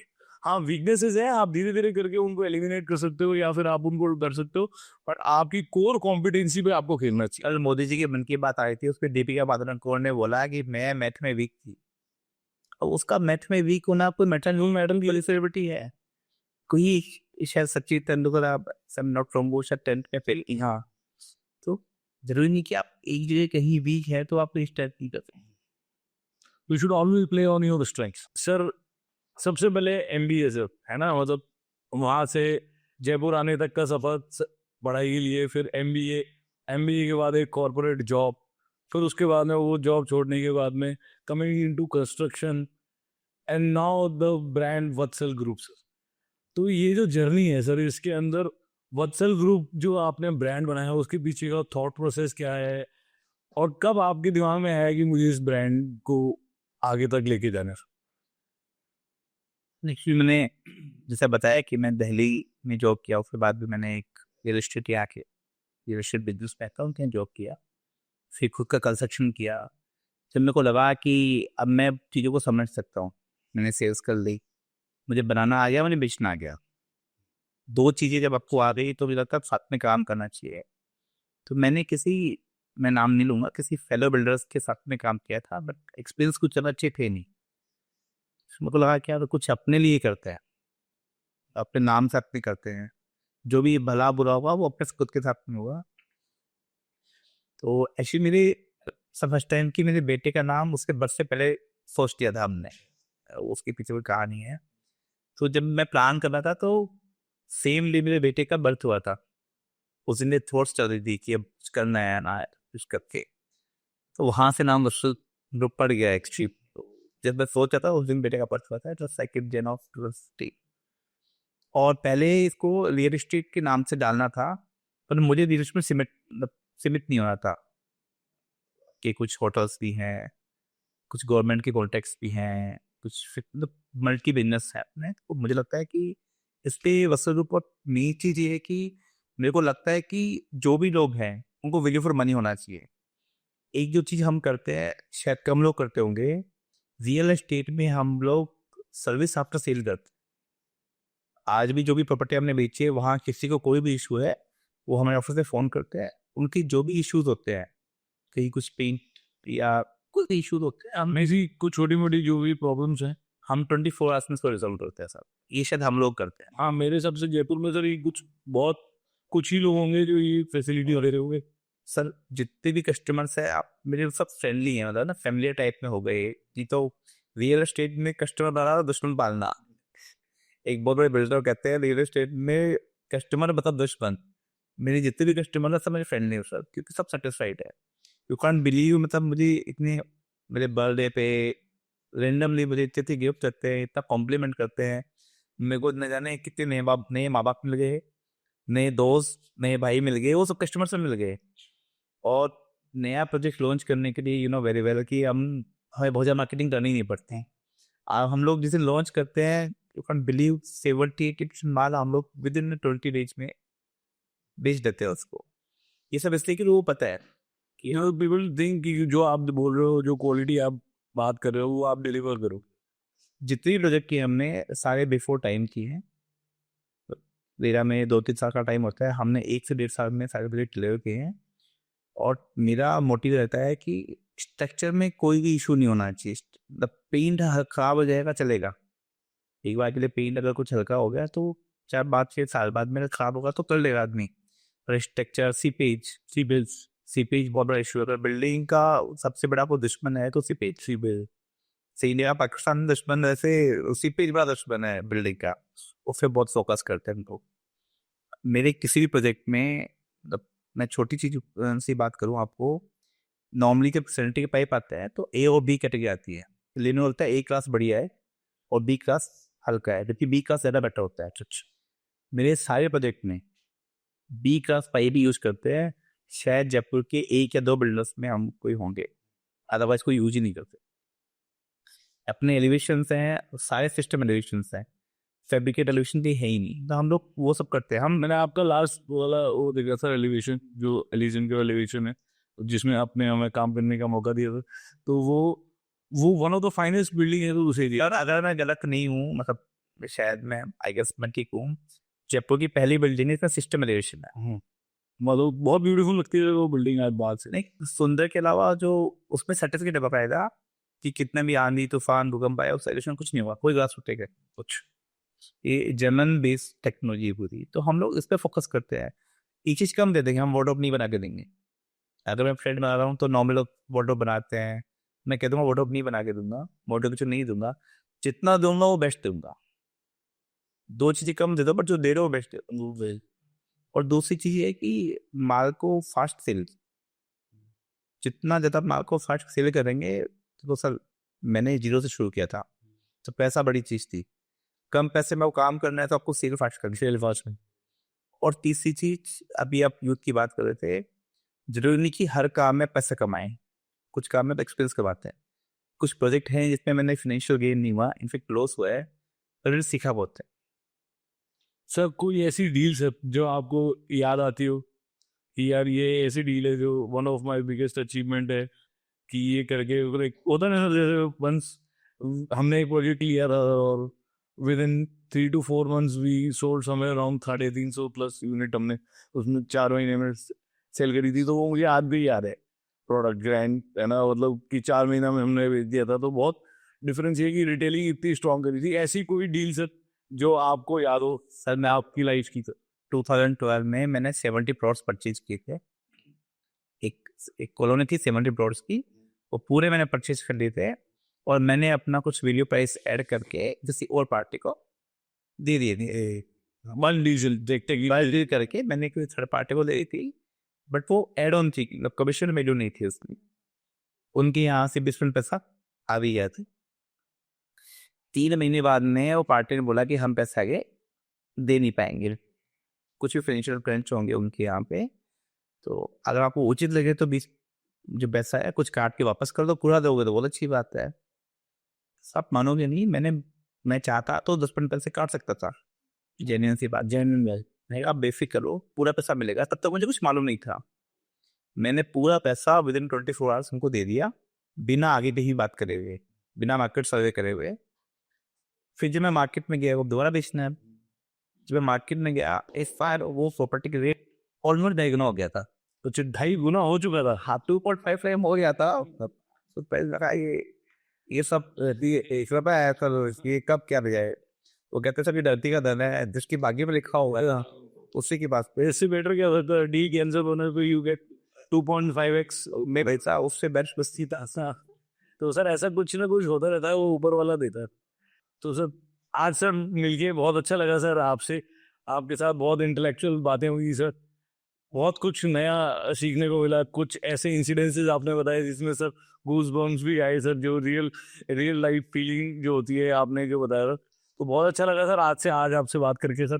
Thanks for coming on our show. Sir thanks you. मैं एक बड़ा कॉम्प्लीमेंट करना चाहूँगा आप सबको, आपको सीरियसली और गाइस बहुत बहुत सही काम कर रहे हैं। जयपुर में आप किसी बिल्डर को प्रोजेक्ट लेके आना है तो उसको सेल की टेंशन नहीं है, वो उसको फ़ोन करना है, एक कॉर्डर ब्लॉक करके ये लोग आएंगे, जाने कब सेल कर देंगे और चले जाएंगे। फिर कहते हैं ना बीजेपी के लिए कुछ लोग आते हैं कच्चा पहन के, कब मैच जिताते हैं, कब चुनाव जाते चले जाते हैं। आप लोग ऐसे हो गए बिल्कुल, आप लोग आते हैं, पता नहीं कहाँ से आते हैं लोग, कहाँ से इनकी टीम है, एकदम ग्रूम टीम है, कहाँ सेल करते हैं और सीरियसली माइंड ब्लोइंग काम कर रहे हैं आप। Thank you, I am seriously all the very best.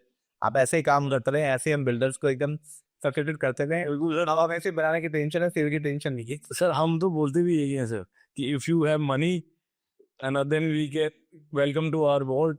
जमीन भी हम ही दिला देंगे, प्रोजेक्ट भी हम ही, है ना, प्लान करवा देंगे, सेल भी हम ही कर देंगे, सब बिल्डर बना देंगे।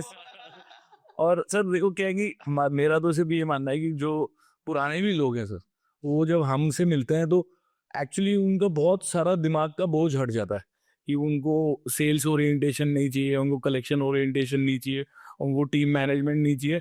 और जो जैसे आपकी एक्सपर्टीज है बनाने में सर, तो आप अच्छे से अच्छा बनाएंगे, हम अच्छे से अच्छा बेच करके जल्दी आपको पैसे ला के। जो सबसे बड़ा फोर्ट है, सेल तो है, सेल तो हो रही है, एथिकल सेल कर रहे हैं सब, बिल्कुल परफेक्ट, कुछ मिसकम्युनिकेट नहीं कर रहा। तो बीइंग ए बिल्डर मैं बड़ा कंफर्ट जोन में हूँ कि आप लोग बैठे हैं तो कुछ मिसकम्युनिकेशन नहीं करेंगे, आप वही बातें बोलेंगे जो मैंने आपको बोली है। तो भाई सेल तो बहुत लोग कर रहे हैं, कर लेंगे करके, पर वो क्लाइंट को कुछ और पता है। अल्टीमेटली बाउंडेशन जो बाइंडिंग है वो क्लाइंट की और बिल्डर की होती है।